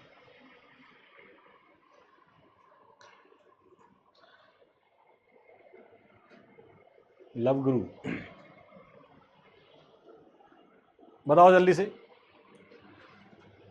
सी C C C C C C C shearing along predetermined plane, बिल्कुल ठीक है। नॉट एन एडवांटेज की बात हो रही है, तो नॉट एन एडवांटेज का मतलब हो गया कौन सा डिसएडवांटेज है? सबसे बड़ा डिसएडवांटेज क्या है सर? देखो यहां पर इजी एंड क्विक, ये तो एक तरह का एडवांटेज हो गया इसका। This is an advantage of this particular soil, कि यहां पर इसका क्या है सर? यहां पर इसका एडवांटेज है। Similarly useful in determining the residual strain, ठीक है, ये भी एक तरह का एडवांटेज ही होगा इसका। Shearing along the predetermined plane, ये आपका इसका डिसएडवांटेज है। दिस इज द डिसएडवांटेज, तो which is not an advantage, तो ये हमारे पास रहेगा C will be the disadvantage of this particular soil. Disadvantage of this particular soil, मतलब आंसर आपका करेक्ट आएगा सी। तो सर ये तो क्वेश्चन आसान था, ये थ्योरेटिकल क्वेश्चन तो आसान था। इस तरह के क्वेश्चन आपको प्रीलिम्स के अंदर कभी भी देखने को मिल सकते हैं। तो सर यहां तक की बातें तो हमें क्लियर कर ली हैं, जो लास्ट क्लासेस की बात थी, ठीक है। तीनों क्वेश्चन जो हमारे पास थे उन तीनों को हमने क्लियरिफाई कर दिया है। और उसके बाद हमारे पास नेक्स्ट क्या था? नेक्स्ट हमारे पास एक थ्योरेटिकल क्वेश्चन भी था, उसको भी क्लियर कर दिया है। तो आई थिंक यहां तक आपको प्रीवियस क्लासेस का सारा चीजें हैं, जो कॉन्सेप्ट है वो रिवाइज हो चुका होगा। क्वेश्चंस के फॉर्म में हमने उसको वापस से देख भी लिया। कुछ होमवर्क क्वेश्चंस मैंने दिए थे वो भी हमने सॉल्व कर लिए हैं। अब इसको आगे बढ़ेंगे टाइप्स ऑफ शियर स्ट्रेंथ के ऊपर, ठीक है। टाइप्स ऑफ शियर स्ट्रेंथ के ऊपर कितने तरह की क्या क्या शियर स्ट्रेंथ होती है, और इन शियर स्ट्रेंथ में कौन कौन से टेस्ट होते हैं। देखो जितने भी मैं टेस्ट यहां पर आपको बता रहा हूं, इन सारे टेस्ट में से एग्जाम में वन लाइनर क्वेश्चन जनरल देखने को मिलते हैं, स्टेटमेंट वाइज क्वेश्चन देखने को मिलते हैं। तो यहां आपको दो चीजें समझनी है, जितने भी टेस्ट बता रहा हूं उन सब में दो चीजें समझना। क्या समझना है? कि सबसे पहले ये समझना कि टोटल टाइम कितना लग रहा है टेस्ट के अंदर। दूसरा समझना कि वो टेस्ट कौन सी कंडीशंस के लिए एप्लीकेबल है। तीसरा ये समझना कि कौन सी ऐसा टेस्ट है जिसके अंदर आपके पास पोर वाटर प्रेशर जनरेट हो पा रहा है या नहीं हो पा रहा, क्योंकि यहीं से ये 3 पॉइंट ही हैं जहां से बार बार आपको स्टेटमेंट वाइज क्वेश्चन पूछे जाते हैं, ठीक है। इन तीनों पॉइंट को माइंड में रख के हमें सारे टेस्ट को समझना है। उससे ज्यादा इस टेस्ट के अंदर बहुत ज्यादा चीजें आपको देखने को नहीं मिलेंगी, चाहे एसएससी हो चाहे इंजीनियरिंग सर्विसेज हो, कहीं पर भी आपको बहुत ज्यादा स्टेटमेंट नहीं पूछे जाते इन सारे टेस्ट से। 2 से 3 स्टेटमेंट हैं जो बार बार पूछे जाएंगे, बस आपको उतना ही ध्यान रखना है, उसको हम यहां पर चीजें को क्लियर करते रहेंगे, ठीक है। 2 स्टेजेस ऑफ लोडिंग होती है हमारे पास। सबसे पहले ध्यान रखो, हमने जब शियर बॉक्स टेस्ट को यूज किया था, जब ट्राइएक्सियल टेस्ट की मैंने बात करी थी, तो शियर बॉक्स टेस्ट के अंदर कोई कन्फाइनिंग प्रेशर्स वगैरह हम लोग लगाए नहीं थे। जब मैंने ट्राइएक्सियल टेस्ट की बात करी और मैंने आपको बताया कि जो ट्राइएक्सियल टेस्ट होता है, this is suitable for all types of loading, this is suitable for all types of soils, दोनों तरह के लिए सूटेबल होता है। तो जब ट्राइएक्सियल टेस्ट लगाते हो तो एक कन्फाइनिंग प्रेशर हम लोग लगा रहे थे क्या? एक कन्फाइनिंग प्रेशर लगा रहे थे। सर कन्फाइनिंग प्रेशर का मतलब, कन्फाइनिंग प्रेशर का मतलब वो प्रेशर जो सॉइल के सैंपल को कन्फाइंड करके रख रहा है, उसको कन्फाइनमेंट में रख रहा है, मतलब बांध के रख रहा है, दैट इज जो कन्फाइनिंग प्रेशर। जैसे फॉर एग्जांपल हमने यहां पर मान लो कोई सॉइल सैंपल लिया, तो सॉइल सैंपल में ये जो प्रेशर लगता है इस तरह से, ये जो प्रेशर लगता है ये आपका कन्फाइनिंग प्रेशर है, ये आपका कन्फाइनिंग प्रेशर, मतलब सॉइल को होल्ड करके रखा है, तो this is the confining pressure. सबसे पहली बात तो ये होगी। तो सबसे पहला स्टेज आपके पास कन्फाइनिंग प्रेशर स्टेज या cell pressure stage. Cell pressure क्यों बोला गया सर? क्योंकि इस पूरे सॉइल सैंपल को एक बॉक्स के अंदर रखा जाता है, तो उस बॉक्स को हम सेल बोलेंगे। अब सेल की जो वॉल्स हैं, जैसे ही आप फोर्स लगाओगे यहां से, तो सेल की वॉल जो है वही तो आपके पास रिएक्शन लगा रही है, वही तो उसको कन्फाइन करके रख रही है।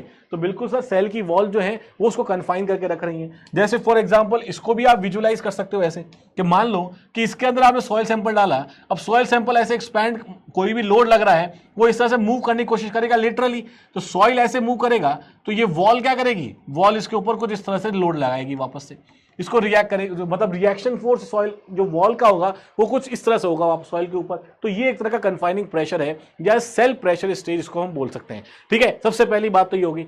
दूसरा हमारे पास होता है डेविएटर स्ट्रेस, डेविएटर स्ट्रेस या फिर शियर स्टेज। सर डेविएटर स्ट्रेस क्या होता है?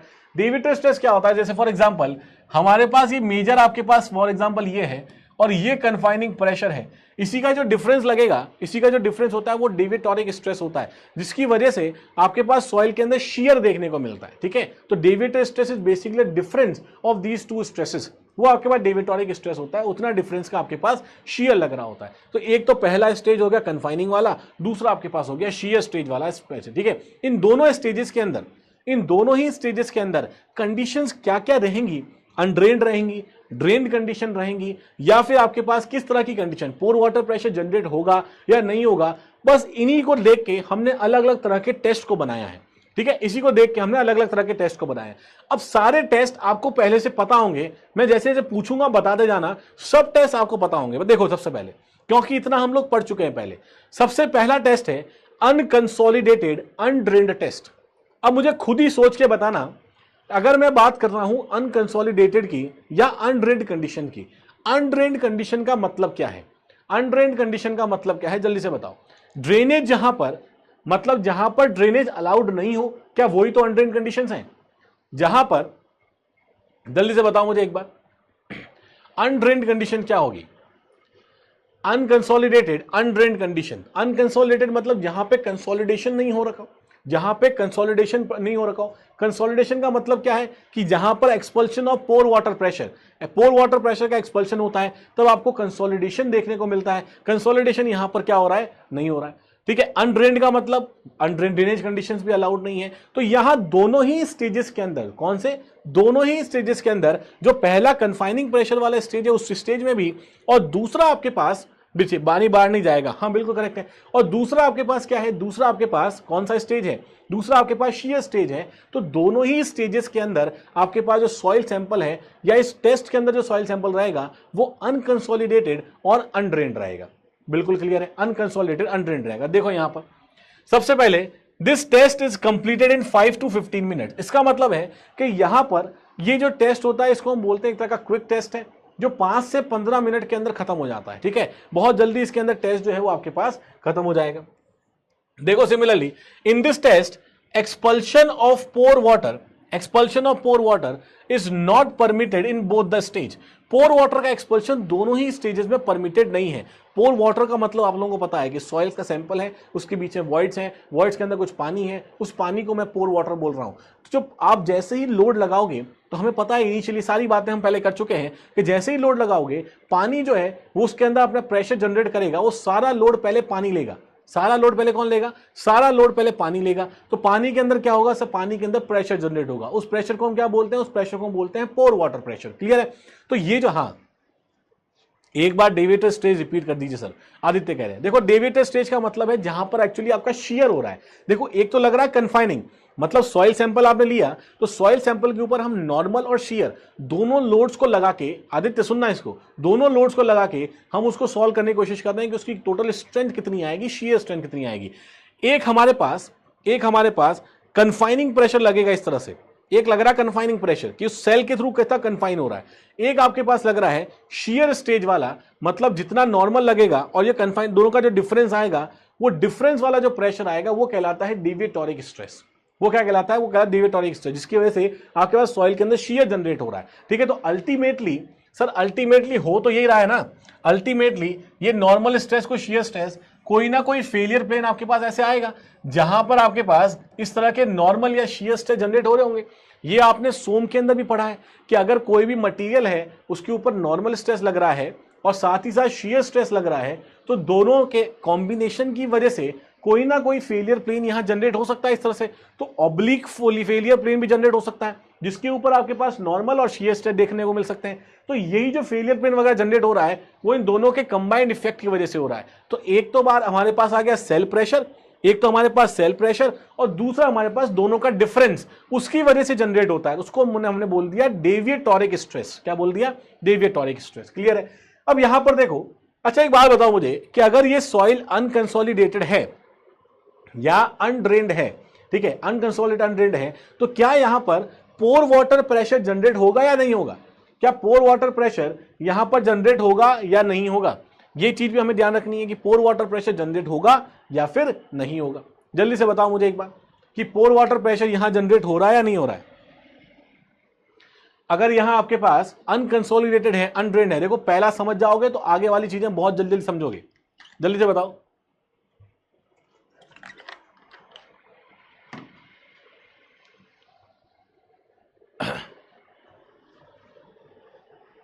होगा। अनन्या कह रही है होगा, कुमार सोनू कह रहे हैं यस होगा सर, होगा सर, होगा। नंद किशोर कह रहे हैं होगा। बिल्कुल सही बात है कि जैसे, क्योंकि आपने पानी को बाहर अलाउ ही नहीं किया। इस वाले टेस्ट के अंदर कंडीशन क्या है कि अनकंसोलिडेटेड रहेगा और अनड्रेन्ड रहेगा, मतलब वाटर जो है वो बाहर एक्सपेल आउट नहीं हो सकता है। वाटर बाहर एक्सपेल आउट नहीं होगा और सॉइल मास के ऊपर अगर आप लोडिंग लगा दोगे तो सीधी सी बात है पानी के ऊपर, उस पोर वाटर के ऊपर प्रेशर और जनरेट होता चला जाएगा और पोर वाटर प्रेशर जो होगा बिल्टअप होगा। यही स्टेटमेंट कभी कभी एग्जाम में पूछ लिया जाता है, ठीक है, यही स्टेटमेंट कभी कभी एग्जाम में पूछ लिया जाता है। तो यहां पर देखो, यहां पर क्या है कि it is suitable in this test expulsion of pore water is not permitted in both the stage, दोनों स्टेज में परमिटेड नहीं है। Similarly it is suitable for saturated clays in short term analysis under undrained condition. यह है सबसे important point और यही आपके पास इंजीनियरिंग सर्विसेज का क्वेश्चन भी है। This is the question for engineering services only. ये क्वेश्चन इंजीनियरिंग सर्विसेज में पूछा गया था आप लोगों से कि बता दो कौन सा टेस्ट परफॉर्म किया जाता है फॉर शॉर्ट टर्म एनालिसिस। अब यहां पर एक क्रिस्टल क्लियर चीज समझना बढ़िया तरीके से। शॉर्ट टर्म एनालिसिस का मतलब क्या है? शॉर्ट टर्म एनालिसिस का मतलब है कि हम लोड लगा रहे हैं, तुरंत लगा रहे हैं, मतलब लोड इंपैक्ट लोड्स लग रहे हैं और बहुत ही कम ड्यूरेशन के अंदर लोड्स लग रहे हैं। अच्छा, अगर कम ड्यूरेशन के अंदर लोड लगते हैं तभी तो उसको इंपैक्ट लोड्स वगैरह बोलते हैं। मतलब हम लॉन्ग टर्म की बात नहीं कर रहे कि मैं आज लोड लगा रहा हूं, 25 साल बाद देखूंगा कि जब क्रीप का इफेक्ट, जब कंसोलिडेशन का इफेक्ट, जब सेकेंडरी कंसोलिडेशन का इफेक्ट, वो सारे आगे काउंटर हो जाएंगे, उसकी बात नहीं हो रही है। यहां बात हो रही है शॉर्ट टर्म एनालिसिस की। मतलब तुरंत लोड लगाया और तुरंत आप चेक कर पा रहे हो उसको। इसका मतलब है, हमने ये बात पढ़ी थी, शायद आपको याद होगा जब मैं आपको पढ़ा रहा था पोर वाटर प्रेशर्स के इफेक्ट के बारे में। इसका मतलब जब जैसे ही आप लोड लगाते हो सबसे पहले स्ट्रेस कहां डेवलप होता है? पानी पे डेवलप होता है और लॉन्ग टाइम के अंदर वही पोर वाटर प्रेशर डिसिपेट होता चला जाता है और वापस से क्या हो जाता है? वापस से बराबर आ जाता है इफेक्ट। तो हमने वो इफेक्ट देखा था वहां पर कि इनिशियली आपके पास क्या होगा, लोडिंग लगाई और सडनली पोर वाटर प्रेशर बढ़ गया। पोर वाटर प्रेशर बढ़ गया, इफेक्टिव स्ट्रेसेस कम हो गए। इसका मतलब इनिशियल कंडीशन ही आपकी क्रिटिकल हो गई। सर इनिशियल कंडीशन ही क्रिटिकल हो गई, क्योंकि सर हमें पता है कि effective stress is total stress minus pore water pressure. जैसे ही लोड लगाया ये तुरंत बढ़ने लगा और ये तुरंत तो ये कम होने लगा। जैसे ये कम होगा सॉइल की शियर स्ट्रेंथ कम होने लग जाएगी। सॉइल की शियर स्ट्रेंथ कम होने लगी इस वाले केस में। इसका मतलब क्या हो गया? अगर सॉइल की शियर स्ट्रेंथ कम हो गई मतलब वही तो कंडीशन क्रिटिकल हो गई। तो इंपैक्ट लोडिंग के टाइम पर शॉर्ट टर्म कंडीशन जो होती है वो क्रिटिकल होती हैं, लेकिन लॉन्ग टाइम पर आपके पास जब लॉन्ग टर्म कंडीशन देखोगे तो उस समय धीरे धीरे करके वापस से क्या होगा, ये वापस से पोर वाटर प्रेशर डिसिपेट होगा और इसकी जो स्ट्रेंथ है वो नॉर्मल कंडीशन वाली स्ट्रेंथ वैसे बन जाएगी। क्लियर है? तो इसीलिए बोलते हैं कि suitable for saturated clays in short term analysis. तो शॉर्ट टर्म एनालिसिस के लिए ये कंडीशंस बिल्कुल सुटेबल है। तो अगर आपको कोई भी स्ट्रक्चर को शॉर्ट टर्म के लिए चेक करना है, कोई भी स्ट्रक्चर को शॉर्ट टर्म के लिए चेक करना है, तब आप क्या यूज करोगे? तब आप यूज करोगे सर अनकंसोलिडेटेड अनड्रेन्ड कंडीशन। एक चीज और याद दिला देता हूं जो हमने पहले पढ़ी थी। क्या याद दिलाना है सर? कनेक्ट करने में मजा आता है देखो चीजों को। एक चीज और पढ़ सकते हो बढ़िया तरीके से कि जैसे मैंने आपको बताया था कि सैंड और क्लेज, जैसे हमने कोई भी फाउंडेशन बनाते हैं, जैसे कोई बिल्डिंग बना रहे हो तो वहां पर आप सैंड यूज कर सकते हो, क्लेज यूज कर सकते हो, फॉर एग्जांपल इस तरीके से, ठीक है। तो सैंड और क्ले यूज करते हो। तो सैंड हम यूज करते हैं या फिर क्ले की मैं बात करूं तो सैंड में जैसे ही आप क्या करोगे, जैसे ही उस पर लोड लगाओगे, जैसे ही उस सैंड के ऊपर लोड लगाओगे तुरंत आपको कुछ ना कुछ सेटलमेंट वगैरह देखने को मिलेगा, तुरंत आपको कुछ ना कुछ सेटलमेंट देखने को मिलेगा। जबकि क्ले जो है वो लॉन्ग टर्म में आपको सेटलमेंट दिखाएगी। वो क्या दिखाएगी? लॉन्ग टर्म में सेटलमेंट दिखाएगी। इसका मतलब अगर मैं फाउंडेशन के अंदर सैंड को यूज करता हूं उस लोड को कैलकुलेट करने के लिए, अगर नीचे में फाउंडेशन में सैंड को यूज करता हूं तो जब तक हम कंस्ट्रक्शन कर रहे होंगे, क्या कर रहे होंगे? जब तक हम कंस्ट्रक्शन कर रहे होंगे तब तक आपके पास सैंड के अंदर जितना सेटलमेंट होना है वो हो चुका होगा, उतना सेटलमेंट हो चुका होगा और लॉन्ग टर्म में आपके पास सेटलमेंट जो है वो नहीं होंगे। लॉन्ग टर्म में सेटलमेंट प्रिवेंटेड होंगे। वही कंडीशंस यहां पर भी देख सकते हो, उसको यहां से भी रिलेट कर सकते हो कि शॉर्ट टर्म चीजें जो होती हैं वो क्रिटिकल रहेंगी, लॉन्ग टर्म क्रिटिकल नहीं रहेंगी। तो उस वाले केस में यूयू टेस्ट को करोगे अनकंसोलिडेटेड अनड्रेन्ड। हाँ इनिशियली हर्षित, इनिशियली, ठीक है, लॉन्ग टर्म की बात नहीं हो रही है। लॉन्ग टर्म में तो सही रहेगा, जितनी होना चाहिए था उतना इनिशियली हो चुका होगा, उसके बाद लॉन्ग टर्म में वो देखने को नहीं मिलेगा। क्लियर है? आगे देखो, at fast loading rate also use to check the end of construction stability under the construction pore water pressure in clay soil, ठीक है। तो यहां पर भी दोनों कंडीशंस के लिए आपके पास यूज होता है। इसी को हम क्या बोलते हैं, हाँ सॉइल सेटल हो जाएगा, बिल्कुल करेक्ट है। सॉइल जो है, सैंड जो है वो सेटल हो जाएगा, इनिशियली ही सेटल हो जाएगा, जितना सेटलमेंट उसके अंदर आना चाहिए था वो शुरुआत में ही आ जाएगा, तो लॉन्ग टर्म में वो स्टेबल रहेगा, ठीक है। क्ले की बात करोगे तो क्ले इनिशियली कुछ सेटलमेंट दिखाएगा नहीं, लेकिन लॉन्ग टर्म में डिसिपेशन जैसे होता रहेगा तो लॉन्ग टर्म में सेटलमेंट दिखाएगा। पता चला कि 50 साल बाद आपका घर जो है वो नीचे घुस रहा है, तो वहां पर वो ये सब चीजें हमें, जो जियो टेक्निकल इंजीनियर होते हैं वो सॉइल की टेस्टिंग वगैरह करते हैं कि क्ले फ्रैक्शंस कितने हैं, कितने आपके पास फाइनर्स हैं, कितने आपके पास क्यूमुलेटिव फ्रैक्शंस हैं, ये सब चीजें आपको देखने को मिलती हैं, ठीक है। तो कौन सा ज्यादातर सैंड वगैरह हो तो ज्यादातर हमारा लॉन्ग टर्म के लिए सही रहता है कि भाई आगे जाके आपका जो घर है, मकान है, वो क्या हो, वो ज्यादा सेटल नहीं हो, ठीक है। तो आई थिंक ये वाली बात यहां पर बहुत ही क्लियर हो गई होगी यूयू टेस्ट के बारे में। अब नेक्स्ट देखो, नेक्स्ट आप बहुत अच्छा समझ सकते हो आसानी से, सीयू टेस्ट का मतलब क्या है। सीयू का मतलब है कंसोलिडेटेड अनड्रेन्ड टेस्ट। अब इसका मतलब समझो यहां पर, इसका मतलब यहां पर यह है कि जो पहला स्टेज है, पहला स्टेज आपके पास कंसोलिडेशन वाला स्टेज है और दूसरा स्टेज आपके पास अनड्रेन्ड स्टेज है। मतलब यहां हमने पहले स्टेज को तो चेंज किया है, दूसरे स्टेज को चेंज नहीं किया।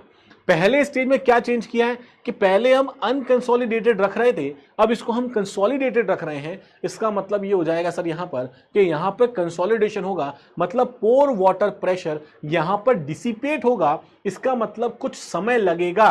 तो पहले वाले टेस्ट के कंपैरिजन में, ठीक है, पहले वाले टेस्ट के कंपैरिजन में, पहले वाले टेस्ट के कंपैरिजन में ये जो टेस्ट है वो थोड़ा सा टाइम टेकिंग है। कौन सी स्टेज में, फर्स्ट स्टेज में, क्योंकि सेकंड स्टेज तो सेम ही है, सेकंड स्टेज तो आपके पास सेम ही है। तो फर्स्ट स्टेज में लगभग आपके पास 24 घंटे लगते हैं और सेकंड स्टेज में लगभग 2 घंटे लगेंगे। तो ये जो ओवरऑल टेस्ट आपके पास होगा ये थोड़ा टाइम टेकिंग होता है compare to the first test. पहला टेस्ट तो आपका क्विक टेस्ट है और ये किसी जेई के एग्जाम में पूछा गया था कि इन चारों में सबसे क्विक टेस्ट कौन सा है, तब भी आप बता सकते हो कि कौन सा टेस्ट सबसे क्विक होगा। जो अनकंसोलिडेटेड अनड्रेन्ड वाला रहेगा वो आपका क्विक रहेगा, 5 से 15 मिनट के अंदर उसको कर सकते हो, ठीक है। बिल्कुल होगा, बिल्कुल होगा। वो आगे गणेश में फाउंडेशन में और बढ़िया तरीके से बताऊंगा क्यों होगा ये चीजें, ठीक है। तो वहां पर हम पढ़ेंगे फाउंडेशन में, जब सेटलमेंट वगैरह पढ़ेंगे तो मैं बताऊंगा वहां पर कौन सी सेटलमेंट की वजह से चीजें हो रही हैं जो लॉन्ग टर्म के अंदर, ठीक है, चीजें कनेक्ट कर रहे हैं, पहुंचेंगे वहां तक तब बताऊंगा डिटेल के अंदर, ठीक है। वहां और चीजों का खुलासा होगा और बढ़िया तरीके समझ में आ जाएगा। अब यहां पर देखो इस टेस्ट में हो क्या रहा है sir, in this test expulsion of pore water may occur and is permitted in the first stage. पहली स्टेज में जो एक्सपल्शन ऑफ पोर वाटर है वो हमारे पास क्या रहेगा, वो हमारे पास परमिटेड रहेगा क्योंकि यहां कंसोलिडेशन परमिटेड है। दूसरा केस क्या है, दूसरा है अनड्रेन्ड, मतलब सेकंड स्टेज में तो आपके पास ड्रेनेज अलाउड नहीं है, पर सेकंड स्टेज में आपके पास वो अनड्रेन्ड कंडीशन के अंदर रहेगा, विच टेक्स अप्रोक्सीमेटली 24 आवर। पहली कंडीशन 24 घंटे लगाएगी and not in the second stage, it takes about 2 hour. Second condition आपके पास 2 घंटे लगाती है। तो पहली कंडीशन 24 घंटे, दूसरी कंडीशन 2 घंटे। इसका मतलब इनिशियल जो टेस्ट हो रहा है उसके कंपैरिजन में ये वाला जो टेस्ट आपके पास आएगा ये थोड़ा टाइम टेकिंग होगा। नेक्स्ट देखो, now test is done to check the sudden drawdown stability of the earthen dam. Earthen dam की सडन ड्रॉ डाउन स्टेबिलिटी को चेक करने के लिए टेस्ट को यूज किया जाता है। वहां पर हमने क्या किया था सर, वहां पर हमने क्या किया था, इनिशियल स्टेबिलिटी को चेक करने के लिए। यहां पर हम क्या कर रहे हैं, सडन ड्रॉ डाउन स्टेबिलिटी को चेक करने के लिए इस टेस्ट को यूज करते हैं। It can also be use to check the stability of embankment which has lived some of its life and now is being unloaded. मतलब समझो कि फॉर एग्जाम्पल कोई एक ऐसा एम्बैंकमेंट है, ठीक है, फॉर एग्जाम्पल हमारे पास एक ऐसा एम्बैंकमेंट है, एक ऐसा एम्बैंकमेंट है जिसके ऊपर पहले से कुछ लोड लग रखा है। अब ये जो टेस्ट परफॉर्म करोगे ये उस तरह के टेस्ट के लिए परफॉर्म करोगे जहां पर पहले कुछ लोडिंग आपके पास लगा रखी है, काफी समय से लोडिंग लगा रखी है, तो इनिशियली तो काफी टाइम से लोड लगा है उसके ऊपर। इसका मतलब कंसोलिडेशन का प्रोसेस पहले स्टेज के अंदर तो हो पाएगा उसके अंदर, तो कुछ ना कुछ कंसोलिडेशन वहां हो रहा है। फिर आपने क्या किया, बहुत समय बाद उस लोडिंग को वहां से हटा दिया। अब उस लोडिंग को जब वहां से हटाओगे काफी टाइम बाद, उसके बाद वापस से क्या होगा, उसके बाद वापस से वहां पे आपके पास अनड्रेन्ड कंडीशंस प्रिवेल करने लग जाएंगी। तो ये वाली जो टेस्टिंग कंडीशंस आपके पास होती हैं वो हम यूज कर सकते हैं कहां पर, सीयू में। तो ये सीयू टेस्ट उस स्ट्रक्चर के लिए जनरली यूज होता है जहां पर पहले से कुछ लोडिंग्स लग चुकी हैं और उसके कुछ टाइम बाद वहां से जो लोड्स हैं वो लोड वहां से क्या हो रहे हैं, रिमूव हो रहे हैं, ठीक है। तो उस वाली के यूज कर सकते हो। सडन ड्रॉ डाउन कंडीशंस के लिए भी हमने ये देखा था कि तुरंत ही वाटर टेबल जब डिक्रीज कर जाएगी तब भी तो आपके पास क्रिटिकल कंडीशंस आती हैं। तुरंत water table sudden draw down, एकदम से पानी वाटर टेबल को डिक्रीज कर दोगे तब भी इफेक्टिव स्ट्रेसेस आपके पास इंक्रीज हो रहे हैं, तो वहां पर भी आपके पास क्या होता है, क्रिटिकल कंडीशन डेवलप होती है। तो वो कंडीशन कौन सी आएंगी, सीयू टेस्ट के अंदर आएंगी, कंसोलिडेटेड अनड्रेन्ड टेस्ट के अंदर। क्लियर है बातें, क्लियर है बातें। तो सर यहां तक की बातें तो हमें क्लियर है, यहां तक की बात समझ में आ रही है कि पहला तो हमने बात कही थी यूयू टेस्ट की, दूसरी हमारे पास थी सीयू टेस्ट की। नेक्स्ट आ जाओ, अब यहां तीसरा तो केस आप खुद ही बता दोगे कि सर सीडी टेस्ट जो हमारे पास होता है which is basically consolidated drained test. अब सर कंसोलिडेटेड ड्रेन टेस्ट का मतलब है कि पहली स्टेज में भी कंसोलिडेशन आपके पास हो रहा है और दूसरी स्टेज में भी ड्रेनेज अलाउड है।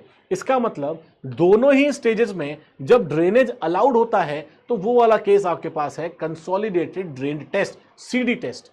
मतलब सर यह कि कंसोलिडेशन भी हो रहा है और ड्रेनेज भी हो रहा है। इसका मतलब सबसे ज्यादा टाइम लगाएगा क्या ये टेस्ट जो है काफी ज्यादा टाइम लगाएगा।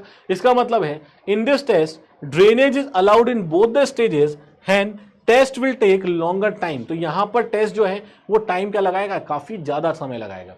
तो आपको एग्जाम के अंदर पूछा जाएगा, ये चीजें पूछी जाएंगी कि कौन से स्टेज में ड्रेनेज अलाउड है, कौन से स्टेज में ड्रेनेज अलाउड नहीं है, इसका यूज कहां किया जाता है और किस तरह से पोर वाटर प्रेशर जनरेट होगा या नहीं होगा, कौन से स्टेज में होगा, कौन से स्टेज में नहीं होगा, ये सब चीजें आपसे पूछी जाती है। उन चीजों को हमें ध्यान रखना है। देखो यहां पर सर रेट ऑफ लोडिंग क्या हो जाएगी, rate of loading very slow.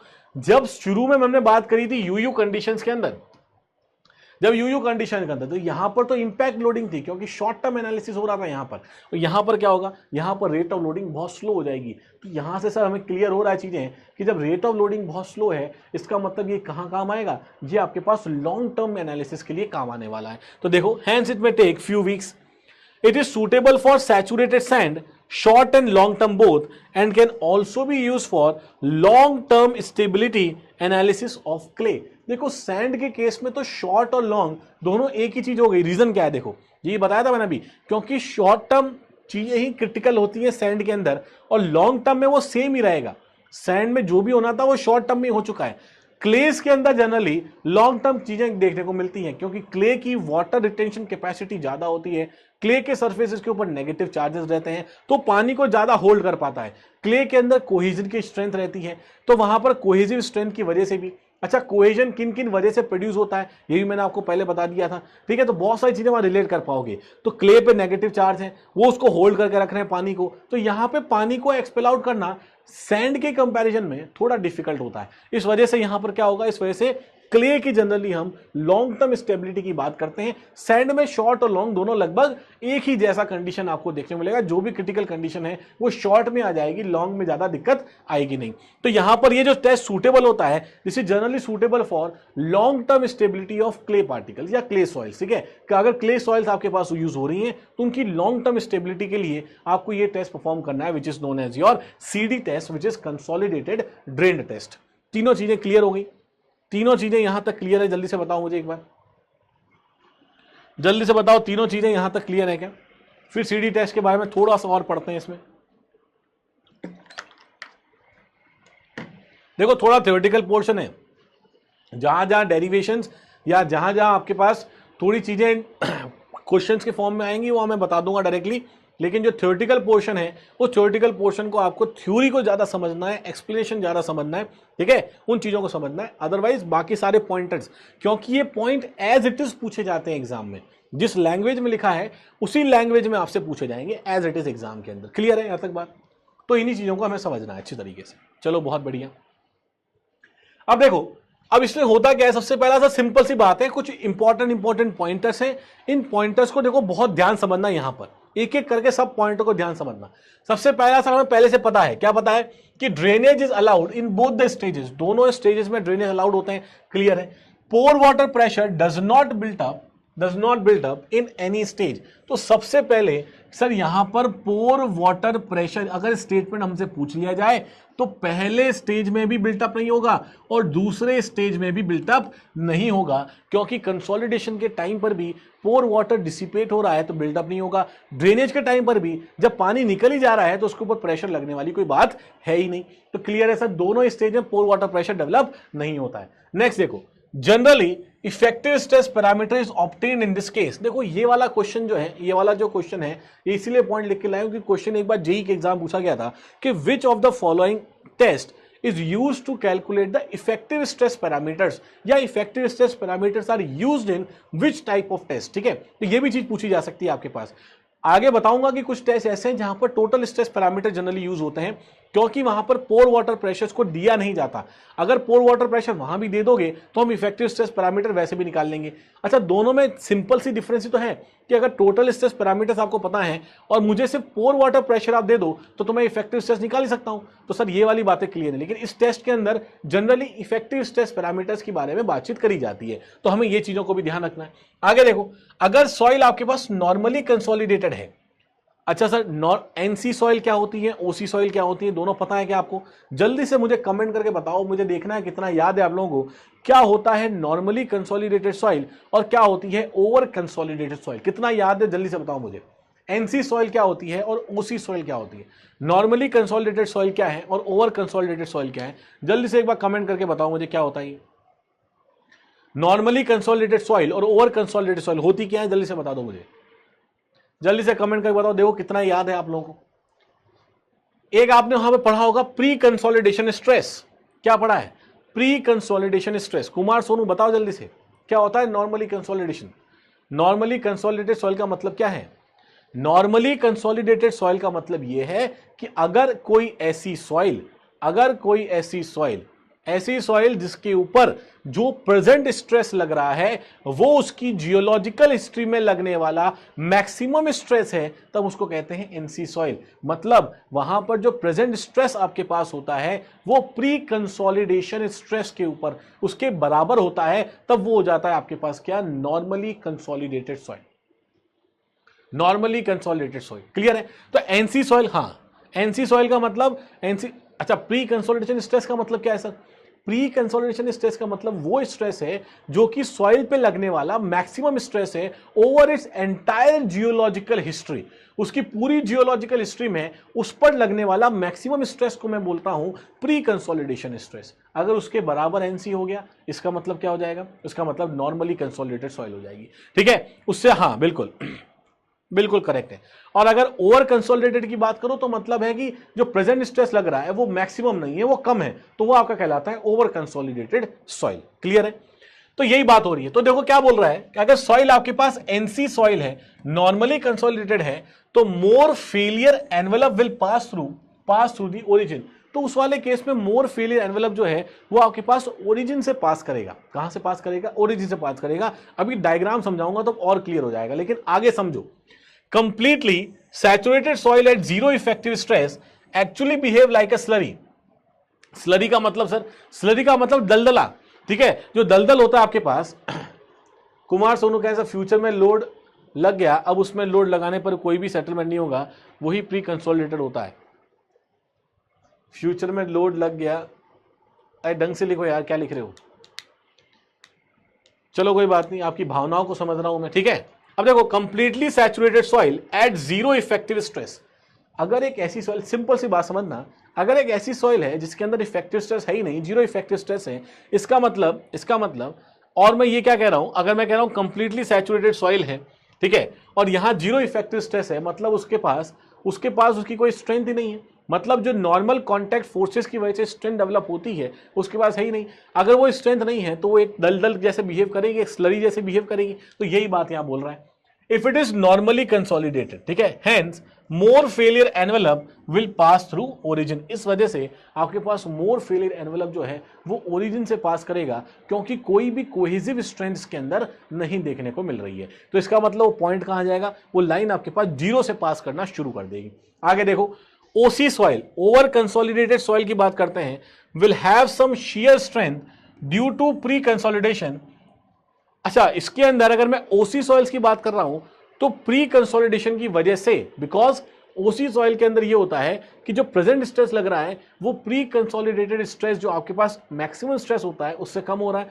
इसका मतलब सॉइल के ऊपर जो अभी हाईएस्ट लो स्ट्रेस लग रहा है उससे पहले भी उसके ऊपर स्ट्रेस लग चुका है, इसका मतलब उतनी स्ट्रेंथ उसके पास थोड़ी सी एक्स्ट्रा में है। ये हम यहां पे कह सकते हैं कि प्री कंसोलिडेशन की वजह से इसके ऊपर कुछ ना कुछ स्ट्रेंथ रहेगी, इसलिए इसका मोर एनवेलप जो है वो ओरिजिन से पास नहीं करेगा, जीरो पे नहीं आएगा।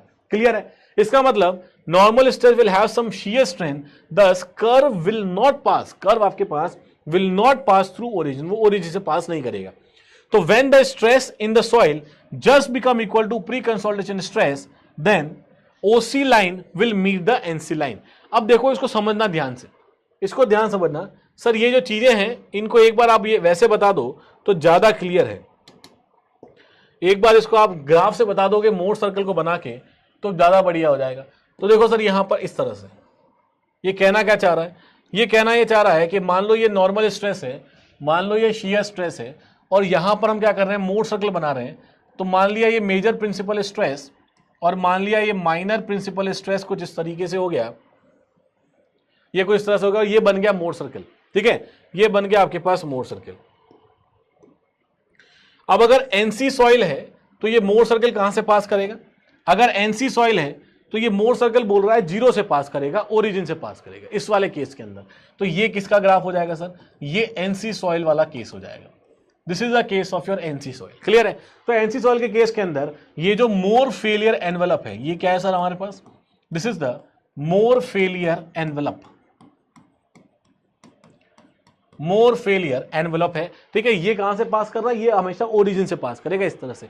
अगर ओसी सॉइल होगी तो प्री कंसोलिडेशन की वजह से, किसकी वजह से, प्री कंसोलिडेशन की वजह से उसके अंदर कुछ ना कुछ स्ट्रेंथ रहेगी, इसलिए वो जीरो से पास नहीं कर पाएगा। तो अगर मैं यहां पर एक चीज बात एक मान लेता हूं बात, फॉर एग्जाम्पल मैं यहां मान लेता हूं कि ये यहां से यहां तक ये कोई वैल्यू है आपके पास और इसको मैंने बोल दिया प्री कंसोलिडेशन स्ट्रेस। ठीक है, सेंटर से पास नहीं कर रहा हूं जानबूझ के, ठीक है, जरूरी नहीं है सेंटर से पास हो वहां पर। तो यहां मैंने मान लिया सिग्मा सी आपके पास जो आ रहा है ये एक तरह का प्री कंसोलिडेशन प्रेशर है या प्री कंसोलिडेशन स्ट्रेस है, लिख दो इसको। This is basically your preconsolidation, this is basically your preconsolidation stress. ठीक है, तो ये सर हमारे पास है preconsolidation stress sigma c.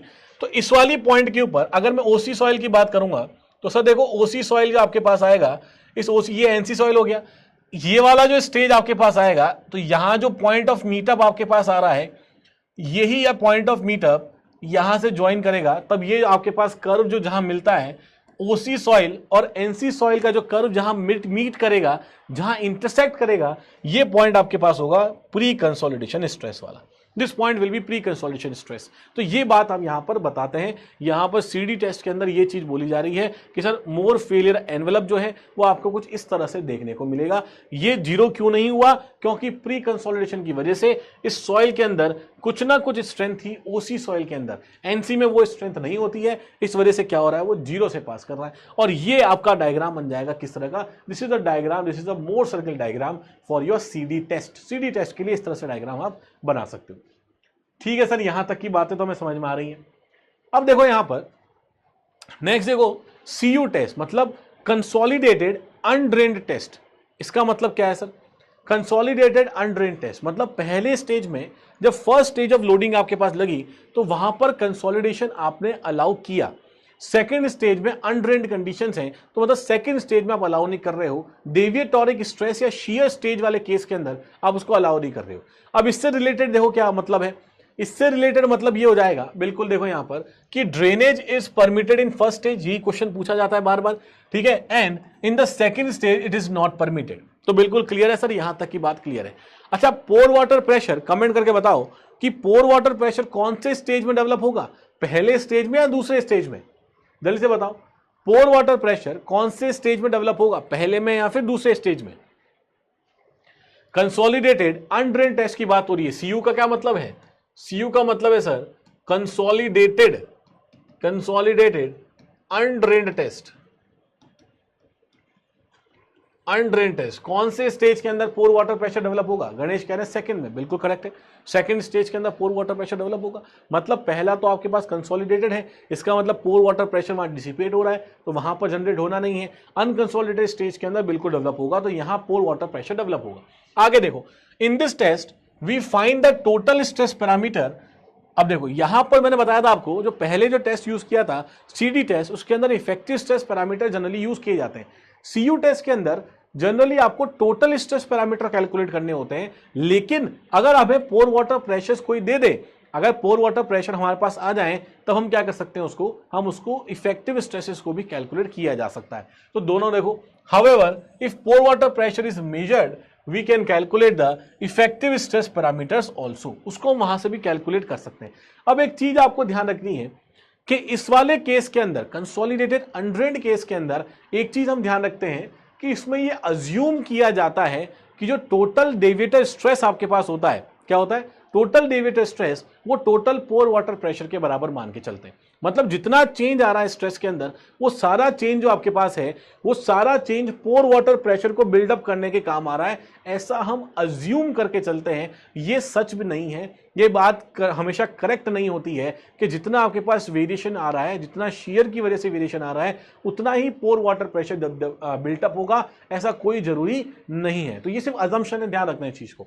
तो normally we assume that the total deviator stress is equal to total pore water, ये total pore water pressure के बराबर होती है developed, but this is not always true, it depends on the type of soil. ये generally type of soil पे depend करेगी sir, ये हमें बात पता है, ठीक है, क्लियरली पता है कि जो कितना पोर वाटर प्रेशर जनरेट होना है किसी सॉइल के अंदर, या कितना आपके पास लोडिंग लगनी है, या डेविएटर स्ट्रेस कितना आना है, शियर स्ट्रेस कितना आना है, ये सारी चीजें किस चीज पे डिपेंड करती हैं, ये सब डिपेंड करती हैं टाइप ऑफ सॉइल के ऊपर, ठीक है। तो ये कोई अजम्पशन ही है, इस अजम्पशन का एज सच मतलब इसको आपको ट्रू नहीं मानना है, हर वक्त ये सही नहीं होता है, क्लियर है। ये हो सकता है किसी पर्टिकुलर टाइप ऑफ सॉइल के लिए करेक्ट हो जाए, ठीक है, किसी पर्टिकुलर टाइप ऑफ सॉइल के लिए हो सकता है करेक्ट हो जाए आपके पास, क्लियर है। आगे सेशन में अब देखो, the strength of the soil under CU testing, अगर मैं सीयू टेस्टिंग की बात कर रहा हूं तो the strength of the soil under CU testing is primarily governed by the confining stress at which the consolidation has been done in the first stage, because in the second stage strength does not build up due to undrained condition। मतलब ये generally उस वाले cases के लिए use हो रहा है जहां पर आपके पास इनिशियली आपके पास क्या हो रहा है, इनिशियल क्रिटिकल कंडीशंस हो, उसके बाद में नहीं हो, सेकंड केस में नहीं हो। ये तो बात बोल रहा है कि does not built up due to undrained condition, undrained condition की वजह से सेकंड कंडीशन में, सेकंड स्टेज में वो चीजें डेवलप नहीं होती हैं। अब देखो यहां पर radius of effective stress circle and total stress circle are same, तो यहां पर रेडियस जो है इफेक्टिव स्ट्रेस सर्कल की और टोटल स्ट्रेस सर्कल की, दोनों की रेडियस क्या रहेगी, सेम रहेगी। देखो बात यह है क्योंकि डेविटोरिक स्ट्रेस जितनी आपको प्रोड्यूस हो रही है, ये आपने अज्यूम कर लिया है कि वो सारा का सारा जो चेंज आ रहा है वो पोर वाटर प्रेशर के चेंजेस के बराबर ही है, इस वजह से यहां पर ज्यादा फर्क पड़ने वाला नहीं है। अगर मैं टोटल स्ट्रेस पैरामीटर की बात करूं या फिर इफेक्टिव स्ट्रेस पैरामीटर की बात करूं, दोनों में कोई ज्यादा फर्क पड़ेगा नहीं। नेक्स्ट देखो, in the CU testing, as the confinement is increased, progressively larger more circle is obtained, because due to initial larger confinement more strength has come in the sample। इसका मतलब है इसमें जैसे जैसे आप क्या करोगे, जैसे जैसे confinement को बढ़ाते चले जाओगे, जैसे जैसे सिग्मा को बढ़ाओगे, जैसे जैसे टाउ को बढ़ाओगे, वैसे वैसे आपके पास बड़े बड़े मोर सर्किल आपको देखने को मिल जाएंगे, लार्जर मोर सर्किल आपको देखने को मिल जाएंगे। लार्जर मोर सर्किल क्यों मिल पा रहे हैं, क्योंकि देखो यहां पर हो क्या रहा है, जैसे आपने कन्फाइनमेंट बढ़ाया वैसे वैसे आपके पास स्ट्रेंथ बढ़ती चली जाएगी। फोर्थ पॉइंट कह रहे हो, the strength of soil under CU testing is primarily governed by the confining stress at which the consolidation has been done in the first stage. अरे देखो गणेश, बहुत सिंपल है फोर्थ पॉइंट में क्या बोल रहा है कि कंसोलिडेटेड और अनड्रेन्ड, कंसोलिडेटेड है आपका पहले स्टेज में, अनड्रेन्ड है हमारा सेकंड स्टेज में। पहले स्टेज के अंदर कंसोलिडेटेड अगर है और दूसरे स्टेज में अनड्रेन्ड अगर है, ठीक है, पहले स्टेज में कंसोलिडेशन है, कंसोलिडेटेड है, दूसरे स्टेज के आपके पास अनड्रेन्ड कंडीशंस हैं, इसका मतलब सिंपल आंसर ये हो जाएगा कि इस वाले केस के अंदर अगर कंसोलिडेशन की बात करूंगा तो होगा क्या, पोर वाटर प्रेशर डिसिपेट कर जाएगा, पोर वाटर प्रेशर डिसिपेट करेगा और इनिशियली आपके पास लोडिंग कंडीशन जब आएंगी सीयू टेस्टिंग के अंदर, तो इस वाली कंडीशन के अंदर जो भी चीजें होंगी वो ज्यादा क्रिटिकल रहेंगी। तो यही बोल रहा है कि हम बेसिकली गवर्न किससे करेंगे, हम गवर्न करेंगे कंसोलिडेशन वाले स्टेज से। किससे गवर्न करेंगे, कंसोलिडेशन वाले स्टेज गवर्न करेंगे, सेकंड स्टेज से गवर्न नहीं करेंगे। तो ये वाली बात यहां पर गिवन है कि सीयू टेस्टिंग में पहला ही जो स्टेज होता है वहीं से हम चीजों को चेक कर लेते हैं, क्योंकि वो स्ट्रेंथ को दर्शा रहा है, बेसिकली कंसोलिडेटेड स्ट्रेंथ को दर्शा रहा है फर्स्ट स्टेज के अंदर। क्लियर है? तो ये वाली बात यहां पर सर हमें बात क्लियर हो जाती है। अब यहां पर देखो कुछ इस तरह से भी आप इसको कह सकते हो। कैसे? कि जैसे जैसे मैं कन्फाइनमेंट को बढ़ाता जाऊंगा, जैसे जैसे फॉर एग्जांपल देखो यहां पर एक मोर सर्कल ऐसे बना, हो सकता है बिगर मोर सर्कल बने, हो सकता है ऐसे मोर सर्कल बने। तो इस तरह के अलग अलग तरह के मोर सर्कल, जैसे जैसे आपने क्या किया, जैसे जैसे आपने कन्फाइनमेंट को इंक्रीज किया, आपको बड़े बड़े मोर सर्कल यहां पर देखने को मिल सकते हैं। ठीक है? एक मैंने इक्वेशन आपको याद है कि इक्वेशन मैंने बताई थी आपको स्ट्रेस पाथ की, स्ट्रेस पाथ की इक्वेशन याद आ रही है? पीक्यू प्लॉट हमने बनाया था, स्ट्रेस पाथ को कैलकुलेट, स्ट्रेस पाथ को डिराइव किया था पूरा बढ़िया तरीके से। याद आ रहा होगा? जल्दी से कमेंट करके बताओ मुझे एक बार कि हमने पीक्यू प्लॉट बनाया था, एक हमने पीक्यू प्लॉट बनाया था और उस पीक्यू प्लॉट से हमने स्ट्रेस पाथ को समझा था कि जो मोर फेलियर आपके पास एनवेलप होता है, उस मोर फेलियर एनवेलप में जितने भी पीक पॉइंट्स हैं उन सबको जब ज्वाइन करते चले जाओगे एक पाथ बनता है आपके पास, उसी को हम बोलते हैं स्ट्रेस पाथ, जो कि हमने पीक्यू प्लॉट से ड्रॉ किया था। जहां मैंने आपको बताया था सर पी का मतलब है सिग्मा 1f, अरे सब याद है या भूल गए? भूल गए या याद है? जल्दी बताओ। Sigma 1f minus sigma 3f/2। और याद नहीं है तो कल से क्या करना, आप लोग रिवाइज करके एक बार क्लास में आना। क्लियर है? याद है चीजें? ये याद है क्या नहीं है? अरे जल्दी बताओ, याद है या नहीं है? याद है या नहीं है? जल्दी बताओ।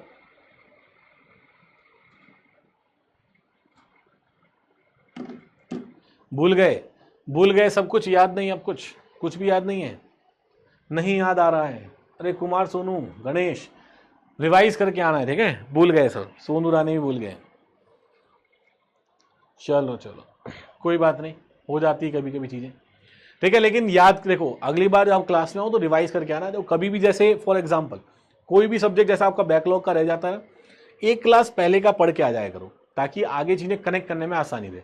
ये और भी, हाँ, रिवाइज कर लो इसको। ठीक है? 0 बटा सन्नाटा।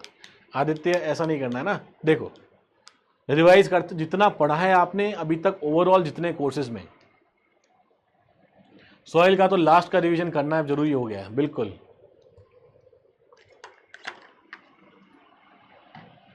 इसीलिए जैसे ही यहां खत्म होगा आपका पेड बैच में, जैसे ही यहां खत्म होगा तुरंत मैं पता है आप लोग रिवाइज करोगे नहीं बैठ के, तुरंत मैं आपको वाईटी के ऊपर रिवाइज भी करवाऊंगा।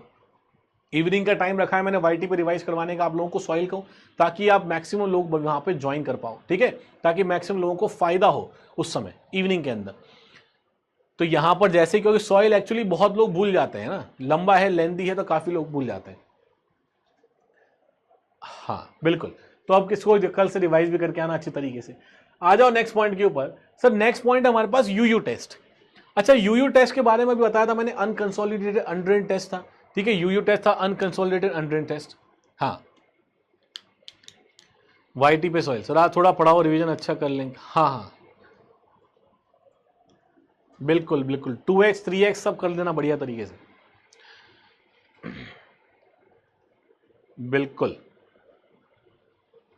बिल्कुल पूरा रिवीजन होगा लव कुमार। कोई बात नहीं। आज क्लासेस, हाँ मुझे पता है आज क्लास आपकी सडन लग गई थी, एकदम अचानक से लगी, तो कल रिवाइज करके आ जाना। ठीक है? आज अचानक से लगी क्योंकि काफ़ी टाइम से आप सब लोग कह रहे हैं सॉइल नहीं हुआ है। अच्छा, मुझे भी अच्छा नहीं लगता ये चीज़ें, जहाँ पर बच्चे इतना परेशान हो रहे हैं, कमेंट कर रहे हैं बार बार हर जगह पे। वैसे नहीं करना चाहिए आप लोगों को कमेंट।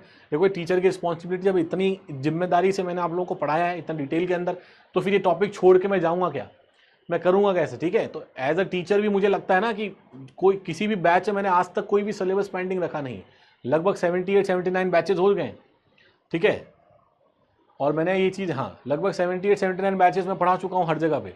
तो यहाँ पर कोई कभी किसी का सिलेबस तो हम रखेंगे नहीं पीछे ना, क्योंकि मैं पढ़ाने ही तो आया हूँ आप लोगों को। तो पढ़ाने आया हूँ तो ऑब्वियसली सिलेबस कंप्लीट होगा। तो इस तरह से हर जगह पर जा जाके कमेंट करना कि सर ये नहीं हुआ है, वो नहीं हुआ है। कोई लाइव सेशन ले रहे हैं तो वहाँ आ रहे हो, सर अशोका बैच में सॉइल नहीं हुआ है। अरे यार कर देंगे, सॉइल बिल्कुल करेंगे। ठीक है? तो ये सब चीज़ें मत किया करो, किसी भी फैकल्टी के लिए मत किया करो, अच्छी चीज़ नहीं है। उनको अच्छा नहीं लगता है कि वो इतनी मेहनत कर रहा है। मेरी 8-8 घंटे क्लासेस चल रही हैं ना, बहुत सारे।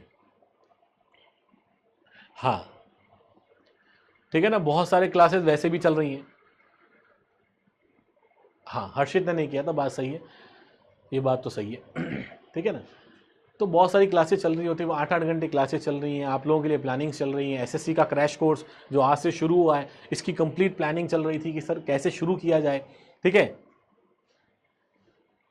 तो किस किस तरीके से है, तो वो सारी चीज़ें हमें देखनी पड़ती हैं, कैसे प्लान किया जाए। 60 दिन में 60 डेज का प्लान आप लोगों ने लिया था वाईटी के ऊपर, जहाँ 45 दिन आपका क्रैश कोर्स चलेगा, फिर आपका पीवाईक्यू चलेंगे, फिर मैराथन चलेंगे, है ना, तो वो सब चीज़ें चलेंगी ताकि हम आपके साथ रहेंगे लास्ट मोमेंट तक। तो वो वाली पूरी प्रॉमिस आप लोगों के लिए करी जा रही थी। तो अब मेरे को थोड़ा समय जैसे ही मिला, जैसे ही टाइम मिला, वैसे ही मैंने क्या किया, जैसे ही टाइम मिला वैसे ही मैंने आपकी क्लास यहाँ पे शेड्यूल करवा दी, ठीक है, क्योंकि शायद सिमरन मैम की क्लास नहीं थी आज मॉर्निंग के अंदर, तो मैंने कहा अपनी लगवा देते हैं। लव कुमार कह रहे मैंने ही नहीं किया। हाँ, तो भरोसा रखो यार, चीज़ों पे फेथ रखो टीचर के ऊपर, है ना, ठीक है ना, तो हमें भी थोड़ा मोटिवेशन मिलता रहता है। अगर आप लोग अपना मोटिवेशन रखते हो, भरोसा रखते हो, मतलब ठीक है, ट्रस्ट करते हो, तो उससे क्या हमारा मोटिवेशन बना रहता है कि यार जिनके लिए इतनी मेहनत करी है। हाँ,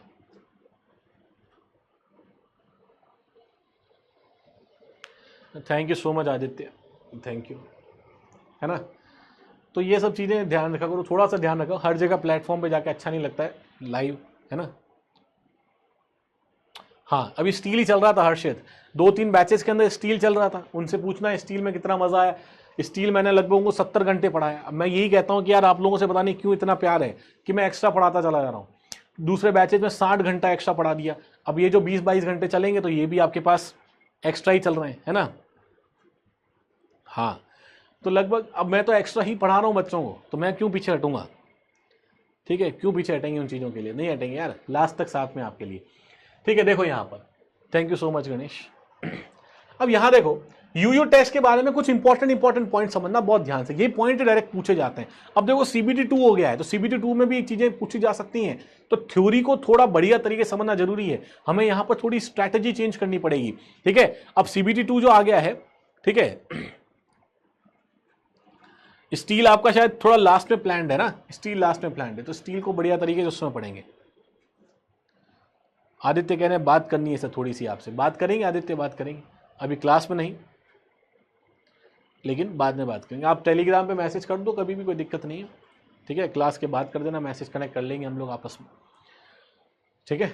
देखो यहाँ पर यूयू टेस्ट के बाद देखो कि ड्रेनेज इज अनकंसोलिडेटेड अनड्रेन्ड हो गया, क्या मतलब पहले ही स्टेज के अंदर अनकंसोलिडेशन हो गया, पहले स्टेज के अंदर अनकंसोलिडेशन हो गया, दूसरे में अनड्रेन्ड कंडीशन है, मतलब दोनों ही केसेस में परमिट नहीं हो रहा है। अब यहां पर कुछ पॉइंट्स को ध्यान से देखना, सीबीटी 2 आ रहा है तो इसका मतलब थोड़ा सा आपको क्या करना पड़ेगा, थोड़ा सा आपको अपनी स्ट्रैटेजी को बदलाव करना पड़ेगा, चेंज करना पड़ेगा।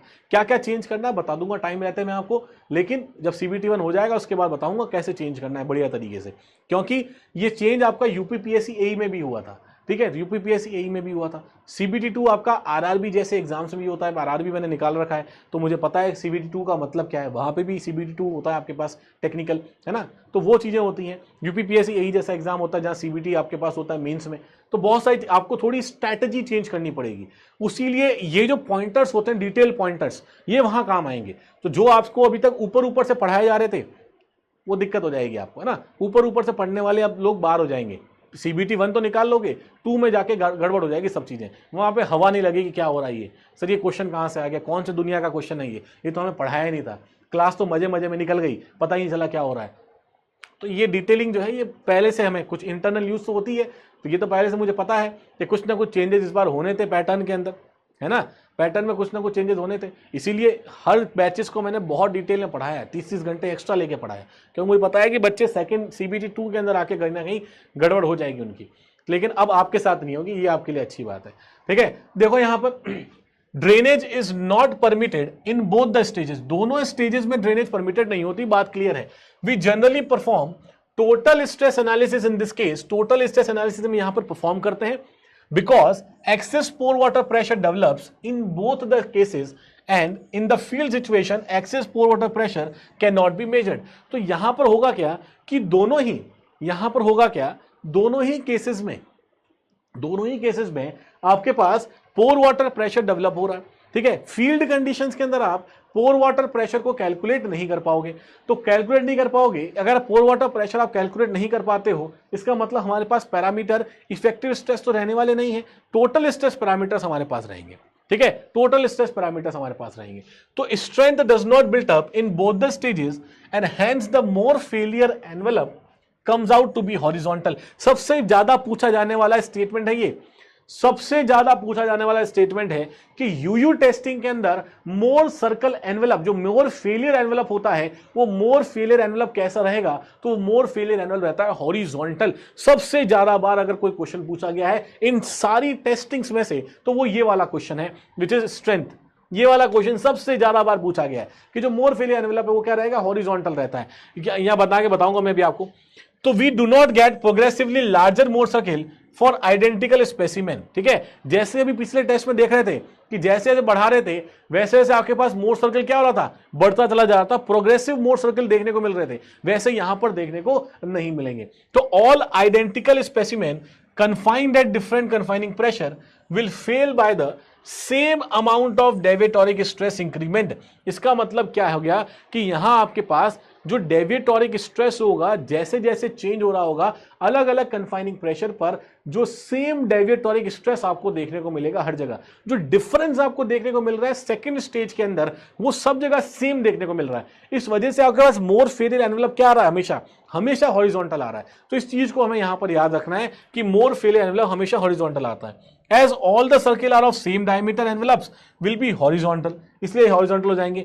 In this case, there is only effective stress circle। आगे देखो, the test is suitable for soil of low permeability, suitable है when the loading is very fast। जब लोडिंग बहुत तेज होगी तब ये जो टेस्ट है आपके पास लो परमेबिलिटी सॉइल के लिए सूटेबल रहेगा। और एक रिलेशन, ये रिलेशन एई के एग्जाम में एज इट इज पूछा गया था, इस चीज को ध्यान रखो कि क्या रिलेशन है इस वाले केस में। This is cohesion strength divided by normal stress and is equal to 0.1 empirical relation है, इसका कोई भी आपके पास डेरिवेशन नहीं है। तो ठीक है, होता तो मैं करवा ही देता डेरिवेशन। तो 0.11 प्लस 0.0037 आईपी, आईपी क्या है सर, प्लास्टिसिटी इंडेक्स होता है। इसका मतलब कि इस तरह की सॉइल के अंदर जो शियर स्ट्रेंथ हमारे पास आती है, that shear strength is directly proportional to the plasticity index. वो डायरेक्टली प्रोपोर्शनल आपके पास किससे है, आईपी से डायरेक्टली रिलेटेड है। तो ये चीज हमें ध्यान रखनी है कि फॉर एनसी सॉइल जैसे जैसे प्लास्टिसिटी इंडेक्स बढ़ेगी, जैसे जैसे प्लास्टिसिटी इंडेक्स बढ़ेगी, आईपी की वैल्यू बढ़ेगी। आईपी क्या होता है sir, WL minus WP, liquid limit minus plastic limit, ये आपके पास आईपी की वैल्यू होती है। तो जैसे जैसे प्लास्टिसिटी इंडेक्स बढ़ती है वैसे वैसे शियर स्ट्रेंथ भी हमारे पास क्या रहेगी, शियर स्ट्रेंथ भी बढ़ेगी। ये कौन सी सॉइल की बात कर रहा हूं, एनसी सॉइल की बात कर रहा हूं। वो सॉइल जिसके ऊपर सबसे ज्यादा दबाव है, वो सॉइल जिसके ऊपर सबसे ज्यादा दबाव है, वो उसकी प्लास्टिसिटी को बढ़ाते चले जाओगे तो उसकी शियर स्ट्रेंथ बढ़ती चली जाएगी। ये एक रिजल्ट है, ये स्टेटमेंट में आपसे पूछा जा सकता है। ये पहले कभी फॉर्मूला पूछा नहीं था, किसी एक एई के एग्जाम में फॉर्मूला पूछ लिया था, उसके बाद से फॉर्मूला इंक्लूड करना मैंने शुरू किया है। लेकिन ये जो स्टेटमेंट है, ये स्टेटमेंट बहुत बार पूछा गया है कि consider the following statement in the case of NC soil. तो 1 2 3 4, as plasticity increases shear strength increases, as plasticity index decreases shear strength decreases। तो ये सारे स्टेटमेंट्स आपसे पूछ लिए जाते हैं वहां एग्जाम के अंदर। ठीक है, तो यूयू टेस्टिंग के अंदर अगर देखोगे तो सर यूयू टेस्टिंग के अंदर सबसे सिंपल बात यह थी कि देखो यहां पर एक चीज और जो सबसे ज्यादा पूछी जाती है कि यहां पर हमारे पास ये इस तरह से देखो, this is shear stress, this is normal stress और ये शियर स्ट्रेस आपके पास है। इसका मतलब एक मोर सर्किल ऐसा बना है, एक मोर सर्किल ऐसा बना है इस तरह से, और एक मोर सर्किल ऐसे बना है इस तरह से।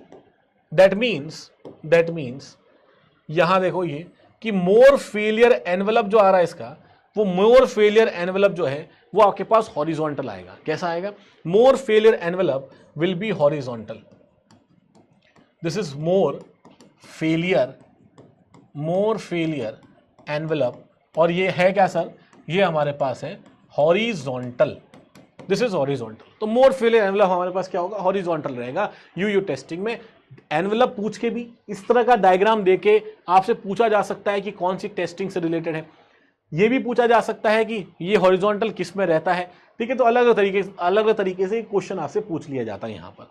ठीक है, आ जाओ नेक्स्ट पॉइंट के ऊपर। क्या है सर नेक्स्ट पॉइंट हमारे पास यूसीएस टेस्ट। अब देखो सबसे इंपॉर्टेंट टेस्ट है ये क्योंकि इससे 2 से 4 क्वेश्चन बार बार पूछे जाते हैं। और 2-4 क्वेश्चंस को भी देख लेते हैं कौन कौन से क्वेश्चन पूछे जाएंगे। यूसीएस टेस्ट का मतलब है unconfined compressive strength test. Unconfined का मतलब क्या होता है कि जहां पर किसी तरह का कन्फाइनमेंट नहीं होता है। तो क्या मैं इसको ये बोल सकता हूं कि सर ये एक तरह का special type of triaxial test है जिसमें कन्फाइनमेंट है ही नहीं। इसका मतलब ये एक तरह का ट्रायक्सियल टेस्ट है जिसके अंदर सिग्मा 3 की वैल्यू क्या हो रही है, 0 हो रही है। इसका मतलब ऐसा टेस्ट जिसमें सिग्मा 3 0 है वो आपके पास क्या कहलाता है, यूसीएस टेस्ट कहलाता है। मतलब इसको मैं एक स्टेटमेंट ऐसा भी, ये स्टेटमेंट ऐसे भी पूछा गया था कि यूसीएस हाँ Mohr failure parallel to normal stress. Harshit कह रहे हैं Mohr failure parallel to the normal stress का, अरे नॉर्मल स्ट्रेस का मतलब नहीं है। देखो यहां पर मोर फेलियर एनवेलप आपके पास क्या रहता है, मोर फेलियर एनवेलप आपके पास हॉरिजॉन्टल रहता है। इसका सिंपल सा मतलब यह है कि जो डेविएटोरिक स्ट्रेस का जो वेरिएशन आ रहा है, किसका, डेविएटोरिक स्ट्रेस वेरिएशन जो आ रहा है, स्ट्रेस वेरिएशन जो आ रहा है, जैसे ही कोई लोडिंग वगैरह इंक्रीज करोगे, देखो जो पहले वाला टेस्ट हमने किया था उसमें क्या हो रहा था, उसके अंदर आपके पास होगा जैसे ही आप नॉर्मल स्ट्रेस को बढ़ा रहे थे आपके पास वो मोर एनवेलप्स बढ़ते चले जा रहे थे, इस तरह से इंक्रीज करते चले जा रहे थे। इसको बोलते हैं प्रोग्रेसिव मोर फेलियर्स। क्या बोलते हैं, इसको बोलते हैं प्रोग्रेसिव मोर एनवेलप। ध्यान से देखो इसको बोला जाता है प्रोग्रेसिव मोर एनवेलप। ठीक है, इसको प्रोग्रेसिव मोर एनवेलप बोलते हैं कि बढ़ते चले जा रहे हैं।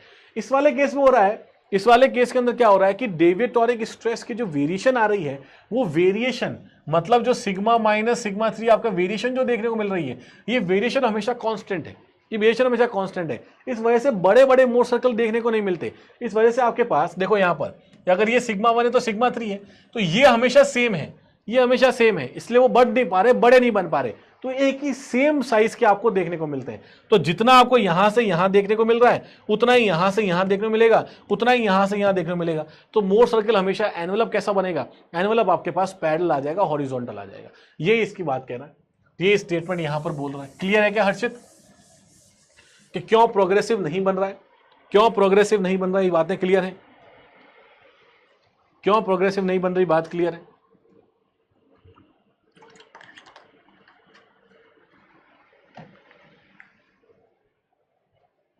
ठीक है, चलो बढ़िया। अब यहां पर देखो नेक्स्ट यूसीएस टेस्टिंग के बारे में बातचीत करते हैं। सर यूसीएस टेस्टिंग के अंदर बातचीत करोगे तो यूसीएस टेस्टिंग का मतलब हो गया कि आपके पास कन्फाइनमेंट नहीं है, कन्फाइनमेंट नहीं है, मतलब सिग्मा 3 आपके पास 0 है। सिग्मा 3 अगर 0 है इसका मतलब हो गया एक तरह का ट्रायक्सियल टेस्ट है, special type of triaxial test है जिसमें सिग्मा 3 हम 0 ले रहे हैं। अनकन्फाइंड कंप्रेसिव टेस्ट जो है, अगर मैं आपसे इससे नॉर्मल कॉमन सेंस से भी पूछता कि अगर मैं अनकन्फाइंड कंप्रेसिव स्ट्रेंथ टेस्ट कर रहा हूं, यूसीएस टेस्ट कर रहा हूं, तो वो कोहेजिव सॉइल्स के लिए सूटेबल है या फिर कोहेजन लेस सॉइल के लिए। सिंपल सी बात कह देते सर ये तो बहुत कॉमन सेंस है कि वो तो हमारे पास कोहेजिव सॉइल के लिए सूटेबल होगा, क्योंकि कोहेजिव सॉइल आपस में बंधी रहेगी by the effect of cohesion. Cohesion की वजह से वो आपस में क्या रहेगी, होल्ड रहेगी। लेकिन अगर कोहेजन लेस सॉइल होगा तो वो जैसे पड़ी बिखर जाएगी वहीं से, क्या तो वहां पे क्या होगा, वहां पे वो बिखर जाएगी बिल्कुल तरीके से। इसका मतलब है यूसीएस टेस्टिंग आपके पास हमेशा ही कोहेजिव सॉइल्स के लिए ही सूटेबल रहती है, कोहेजन लेस सॉइल्स के लिए सूटेबल नहीं रहती है। तो पहली बात तो यहां पर चीजें क्लियर है कि sir no confinement is applied. पहला पॉइंट सर हमारे पास क्लियर कि कोई भी कन्फाइनमेंट हमारे पास अप्लाई नहीं होगा यहां पर। It is a special case of triaxial test with sigma 3 0। बिल्कुल करेक्ट है, ये भी बात समझ में आ रही है कि सिग्मा 3 0 हमारे पास होता है क्योंकि कोई कन्फाइनमेंट हमारे पास नहीं है। गणेश कहें सर कन्फाइंड का मतलब क्या है, कन्फाइंड का मतलब है कि उसको बंद करके रखना। जैसे आप कमरे के अंदर बैठे हो तो आप वॉल से, कमरे की दीवारों से कन्फाइंड हो, तो आप एक कन्फाइंड स्पेस में बैठे हो। अगर दीवार हटा दोगे ओपन स्पेस हो जाएगा, तो वो अनकन्फाइंड स्पेस हो जाएगा। ठीक है, चीजें समझ में आ रही होंगी। अब देखो it is use for cohesive soils, it is use for cohesive, बिल्कुल सही बात है, क्योंकि कोहेजन लेस सॉइल में तो आप जैसे ही लोड लगाओगे बिखर जाएगी वो। ठीक है, कोहेजिव सॉइल में कुछ ना कुछ स्ट्रेंथ रहेगी, इसलिए यहां पर यूज किया जाता है। अब देखो loading is applied rapidly and hence it is an undrained strength, thus angle of internal friction is not mobilized. इसका मतलब ये हो जाएगा कि जैसे ही लोडिंग आप रैपिडली अप्लाई कर रहे हो यूसीएस स्ट्रेंथ के ऊपर, ठीक है, यूसीएस जो आपके पास टेस्ट है इस पर लोडिंग को आप रैपिडली अप्लाई करोगे इसके ऊपर, तो it is an undrained strength. तो ये आपके पास एक तरह की ऐसी स्ट्रेंथ आएगी, अनड्रेन्ड स्ट्रेंथ आएगी। अच्छा एक चीज याद होगी आप लोगों को, एक चीज याद होगी, जब मैंने सेंसिटिविटी बताया था, तो मैंने क्या बोला था कि अनकन्फाइंड कंप्रेसिव स्ट्रेंथ, तो unconfined compressive strength of an undisturbed sample divide by UCS of disturb sample बताया था। तो वो यूसीएस कहां से आ रहा है, वो इस वाले टेस्ट से आ रहा है। तो कौन सी कंडीशन आएगी, अनड्रेन्ड कंडीशन वाली बात मैं यहां पर कर रहा हूं, ठीक है। तो angle of internal friction mobilize नहीं हो रहा है, बिल्कुल करेक्ट है sir. Angle of internal friction यहां पर उतना डेवलप ही नहीं हो पाएगा, अनड्रेन्ड कंडीशन है तो एंगल ऑफ इंटरनल फ्रिक्शन इतना डेवलप हो ही नहीं पाएगा, यही कहते हैं। मोबिलाइज का मतलब डेवलप नहीं हो पाता है।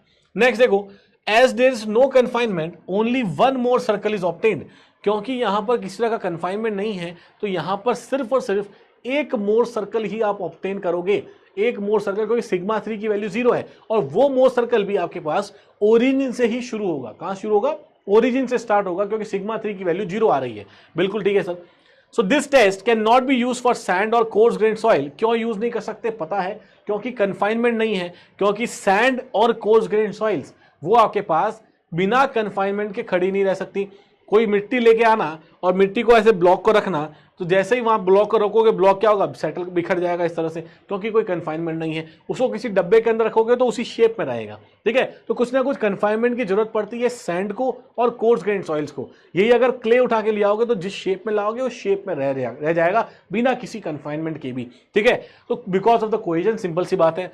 अब देखो, UCS test equipment can be carried out in the field, Hence testing can be done in the field also. तो फील्ड में भी हम टेस्टिंग कर सकते हैं यूसीएस में, क्लियर है सर। तो this test is also use for assessment of consistency which is use in the soil classification. तो कंसिस्टेंसी को भी कैलकुलेट करने के काम आता है यूसीएस टेस्ट। तो सर बड़ी बड़ी बातें यहां पर 3 हैं। पहली बात क्या है, सबसे बड़ी बात सबसे पहले यह है कि एक तरह का special type of triaxial test है जिसमें कन्फाइनमेंट मतलब कन्फाइनिंग प्रेशर 0 है, दैट मीन सिग्मा 3 0 है, पहली बात। दूसरी बात, ये कौन से टाइप ऑफ सॉइल के लिए सूटेबल है, तो ये कोहेसिव सॉइल्स के लिए सूटेबल होती है, ठीक है, कोहेसिव सॉइल के लिए सूटेबल होती है।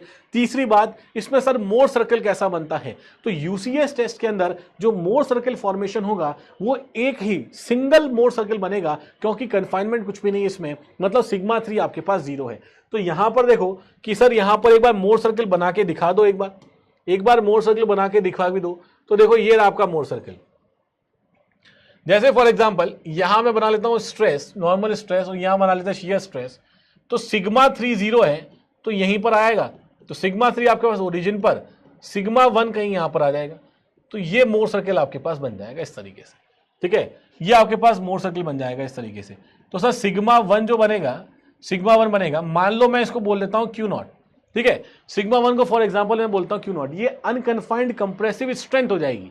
क्या हो जाएगी, अगर मैं क्यू नॉट की बात कर रहा हूं तो मैं बोल देता हूं sir this is your unconfined compressive strength, unconfined compressive strength, ठीक है, ये अनकन्फाइंड कंप्रेसिव स्ट्रेंथ होगी। तो यहां पर अगर देखोगे तो ये वैल्यू मान लेता हूं सॉइल की जो है, दिस इज द कोहेजन। तो यहां पर जो स्ट्रेंथ आ रही है वो कोहेसिव सॉइल्स के लिए आ पा रही है, जो स्ट्रेंथ आएगी वो कोहेसिव सॉइल्स के लिए आएगी। और ये क्वेश्चन एसएससी ने प्रीलिम्स में बहुत बार पूछा है, ये प्रीलिम्स के अंदर बहुत बार पूछा है कि CU will be equal to Q0/2। तो यहां पर जो कोहेसिव स्ट्रेंथ आएगी वो आपके पास Q0/2 आएगी, या फिर Q0 जो आएगा वो ट्वाइस ऑफ CU आएगा, ठीक है। वो कितना आएगा सर, वो ट्वाइस ऑफ CU आएगा, जो आप यूसीएस टेस्ट से यहां पर देख सकते हो। तो ये क्वेश्चन बार बार आपसे पूछा जाता है एसएससी के प्रीलिम्स के अंदर, CBT 1 में बहुत बार ये क्वेश्चन पूछा गया है किस तरीके से कि CU का मतलब क्या है, ये CU हो जाएगा, Q0 आपके पास ये हो जाएगा, क्लियर है, ये Q0 आपके पास ये हो जाएगा। यूसीएस टेस्टिंग में मोर सर्किल कुछ इस तरह से बन जाता है। अब यहां पर देखो कुछ डेटा है, कुछ टेबल है, वो आप लोगों को याद रखनी है। कौन सा डेटा क्या टेबल है, ध्यान से समझना है। यहां पर सेंसिटिविटी को अगर कैलकुलेट कर रहे हो यहां पर, if you are calculating the sensitivity, तो सेंसिटिव निकलती है Q मतलब undisturb sample divided by disturb sample, मतलब UCS strength of undisturb sample divided by disturb sample. यही तो मैंने बताया था स्टार्टिंग के अंदर भी, यही मैंने चीज आपको स्टार्टिंग में बताई थी कि सेंसिटिविटी का मतलब क्या है। सर सेंसिटिविटी का मतलब क्या होता है, बिल्कुल हाँ, रेडियस का हाफ, यही तो किया है फिर, हाँ यहाँ का ये इसी का तो हाफ है, इतना आ जाएगा आपके पास, ठीक है, इतना आ जाएगा आपके पास। और यही बार बार पूछा जाता है एग्जाम के अंदर, सेम फॉर्मूले से आप डायरेक्टली क्वेश्चन को देख सकते हो, बिल्कुल ठीक है। अब यहां पर देखो सेंसिटिविटी का मतलब है कि अगर मैं किसी पर्टिकुलर सॉइल को अगर मैं किसी पर्टिकुलर सॉइल को डिस्टर्ब कर देता हूं तो डिस्टर्ब करने के बाद उसकी स्ट्रेंथ में कुछ ना कुछ तो लॉस देखने को मिलेगा। कितना ज्यादा किस सॉइल में देखने को मिलेगा वो डिपेंड करता है उसके सेंसिटिविटी नेचर के ऊपर। ठीक है, सॉइल ज्यादा सेंसिटिव होगी तो उसको थोड़ा सा डिस्टर्ब करोगे ज्यादा लॉस हो जाएगा, सॉइल कम सेंसिटिव होगी तो उसको ज्यादा डिस्टर्ब करने पर भी लॉसेस कम होंगे। ठीक है, तो दोनों तरह की चीजें आप यहां देख सकते हो। तो सेंसिटिविटी से हमें समझ में आता है कि सेंसिटिविटी को हम कैलकुलेट कैसे करते हैं, strength of undisturb soil divided by strength of remoulded soil. आगे देखो, normally the clay have sensitivity between 1 to 8। देखो ये कुछ डेटा है, ये डेटा याद रखना है आप लोगों को। क्या याद रखना है सर? कि जो क्ले होती है नॉर्मली उसकी सेंसिटिविटी आपके पास 1 से 8 के बीच में होती है। Clay that can be use for foundation should have sensitivity less than 4। ऐसी क्ले जिसको हम फाउंडेशन में यूज करते हैं उसकी सेंसिटिविटी 4 से कम होनी चाहिए। ठीक है, 4 से कम होनी चाहिए, ऑब्वियसली सीधी सी बात है। Flocculated marine clay have sensitivity between 10 to 80। तो ये तीन तो आपके पास डेटा बेस्ड क्वेश्चन आ सकता है यहां से। ठीक है, डेटा आपको याद रखना है। सिमिलरली ये टेबल का डेटा भी आपको याद रखना है। क्या है सर? कि अगर कंसिस्टेंसी को कैसे डिफाइन करोगे। देखो लास्ट पॉइंट मैंने आपको लिखवाया था कि यहां यूसीएस टेस्टिंग से हम कंसिस्टेंसी को भी पता कर सकते हैं कि कंसिस्टेंसी सॉइल की किस तरह से है। मतलब वो आपके पास सॉफ्ट है, वेरी सॉफ्ट है, मीडियम है, स्टिफ है, वेरी स्टिफ है या हार्ड कंसिस्टेंसी है। इसको हम पता कर सकते हैं यूसीएस स्ट्रेंथ से भी। कैसे पता कर सकते हैं? देखो इस टेबल के थ्रू। ये आपके पास है अनकन्फाइंड कंप्रेसिव स्ट्रेंथ QU। ठीक है, ये जो अनकन्फाइंड कंप्रेसिव स्ट्रेंथ आपके पास आ रही है, अगर ये 0 से 24 के बीच में रेंज करेगी इसका मतलब ये वेरी सॉफ्ट सॉइल है आपके पास। क्या है ये? वेरी सॉफ्ट कंसिस्टेंसी हो जाएगी। 24 से 48 आएगा इसका मतलब है सॉफ्ट आ जाएगा। सिमिलरली 48 से 96 इसका मतलब मीडियम, 96 से 192 दैट मींस स्टिफ, 192 से 383 दैट मींस वेरी स्टिफ, और यहां पर 383 से ज्यादा आएगा दैट मींस ये आपके पास हो जाएगी हार्ड सॉइल। ये क्या हो जाएगी सर? ये हमारे पास हो जाएगी हार्ड सॉइल। तो यहां से यूसीएस की स्ट्रेंथ से आप ये पता कर सकते हो कि सॉइल की कंसिस्टेंसी कितनी होगी। सीधी सी क्लियर बात है कि यूसीएस से सर कैसे पता कर पाने कि सॉइल को अगर आप अनकन्फाइंड स्टेज में रखोगे तो जितनी सॉइल स्टिफ होगी उतना ही तो उसका यूसीएस आएगा। अरे जितनी सॉइल की स्टिफनेस बढ़ती चली जाएगी उतना ही तो ज्यादा वो अनकन्फाइंड केस के अंदर स्ट्रेंथ को रख पाएगा। अगर सॉफ्ट सॉइल होगी तो बिखर जाएगी क्या? तो यूसीएस कम आएगा, मोर सर्कल आपका छोटा बनेगा। जो एक ही तो मोर सर्कल बन पा रहा है वही क्या बनेगा? छोटा बन जाएगा। अगर इस वाले केस की मैं बात कर रहा हूं वेरी सॉफ्ट की, ठीक है, सिमिलरली स्टिफनेस आपकी बढ़ती चली जाएगी तो अनकन्फाइंड स्टेजेस के अंदर आपके पास क्या रहेगा? वो बराबर रहेगा, बढ़िया रहेगा। क्लियर है? तो इन चीजों को भी आपको यहां पर ध्यान रखना है, याद रखना है। ठीक है सर। अब देखो एक और चीज यहां पर बहुत ही इंपॉर्टेंट है। यहां तक की बातें क्लियर है क्या? बताओ। फिर हमें एक नया टेस्ट है जो इंपॉर्टेंट टेस्ट है जिससे एसएससी ने काफी बार क्वेश्चन पूछा है, तो इस टेस्ट के बारे में बातचीत करते हैं।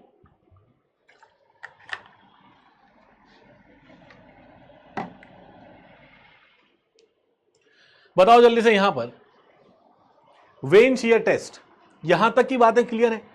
इन जितने भी देखो जितने भी मैंने टेस्ट बताए हैं आज के आज क्या करना, आज के आज इसके सारे बैकलॉग को खत्म कर देना। ठीक है, इसको रखना मत, क्योंकि बहुत ज्यादा आपका बैकलॉग अभी सॉइल में रहा नहीं है। ये चीज आपको पता है कि ज्यादातर चीजें तो मैं लिख ही देता हूं तो बैकलॉग वहां तो रहेगा नहीं।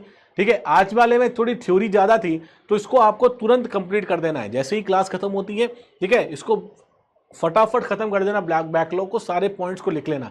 जैसे जैसे पॉइंट लिखोगे क्लास में बोली गई सारी बातें भी दिमाग में याद आएंगी तो साथ साथ रिवाइज भी हो जाएगा फटाफट। ठीक है, तो ये क्योंकि आज वाला ही केस है। मनीष बढ़ के ऊपर से जा रहा है सर, दोबारा देखूंगा कौन से पॉइंट ऊपर से जा रहा है, जल्दी से बताओ मनीष। डाउट बताओ, डाउट क्या है जल्दी से बताओ। अभी नीचे ले आते हैं उसको, डाउट को जल्दी से बताओ। ठीक है, तो इसको जब वापस देखोगे तो रिवाइज कर दोगे।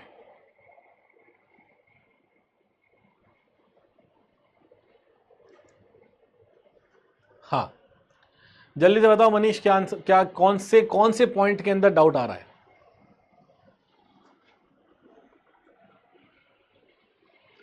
जल्दी से बताओ मनीष। हो सकता है रिवीजन, ठीक है, कनेक्टिविटी जब वापस से क्लास शुरू होती है कल तक आप फ्लो में आ जाओगे चीज़ों के, और 1-2 दिन में बहुत बढ़िया तरीके से फ्लो में आ जाओगे तो चीज़ें और ज़्यादा बेटर क्लियर हो जाएंगी आप लोगों को। अरे बताओ बेटा, जल्दी बताओ क्या डाउट है, कौन सा डाउट है, जल्दी से बता दो, जल्दी से बता दो कौन सा डाउट है। फिर वेन शियर टेस्ट शुरू करते हैं अच्छे तरीके से।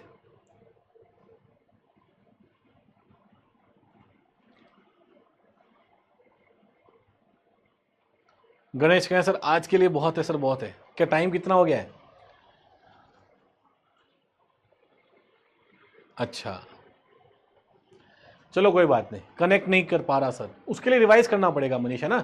कनेक्ट नहीं कर पाया तो रिवाइज, ऑब्वियस सीधी सी बात है, कुछ टाइम अगर ब्रेक आ जाता है तो चीजें कनेक्ट करने में दिक्कत होगी। तो कहते हैं कि revision is the most important part of preparation. तैयारी करने का सबसे इंपॉर्टेंट पार्ट है आपका रिवीजन। रिवीजन सबसे ज्यादा इंपॉर्टेंट है। कम पढ़ो लेकिन बार बार पढ़ो। आप लोग रहते हो कि सर हाँ, आप लोग कहते हो सर मतलब कंटेंट दे दो बहुत सारा, अरे 200 घंटे पढ़ा देंगे, कोई मतलब नहीं उन चीज़ों का। कम पढ़ो लेकिन बार बार पढ़ो।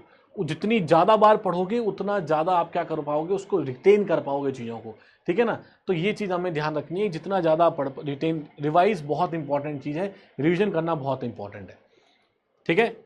चलो कोई बात नहीं, अब इसको कल करते हैं फिर, ठीक है। कल वेन शियर टेस्ट को कंप्लीट करेंगे, कल फिर वेन शियर टेस्ट को कंप्लीट कर लेंगे।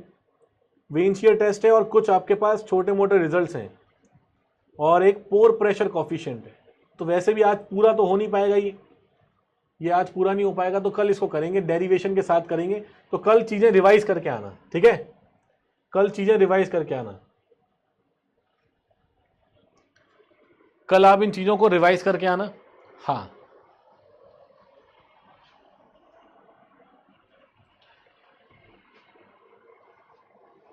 हाँ, फुल रिवीजन करना पड़ेगा।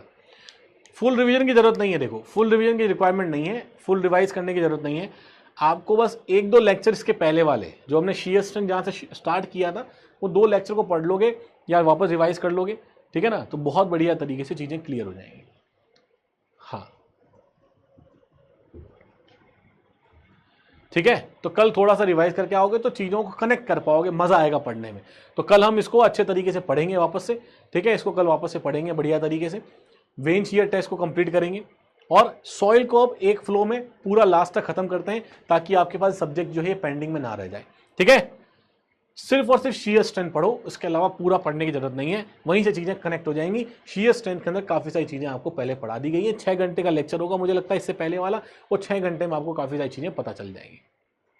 अबाउट एनएचपीसी रिजल्ट्स, हाँ आंसर की वगैरह सब आ चुकी है, डिटेल सॉल्यूशंस आ जाएंगे आपके पास एनएचपीसी में क्वेश्चंस, ठीक है। सॉइल के भी क्वेश्चंस आए थे, 8-10 क्वेश्चन थे, आई थिंक कर लिए होंगे आप लोगों ने।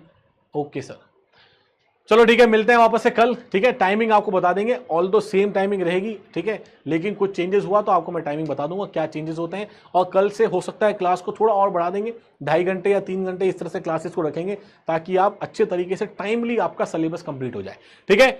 चलो मिलते हैं फिर नेक्स्ट क्लास के अंदर, टिल देन इसको भी रिवाइज करके आना। Till then keep learning, keep rocking and thank you so much, bye bye bye.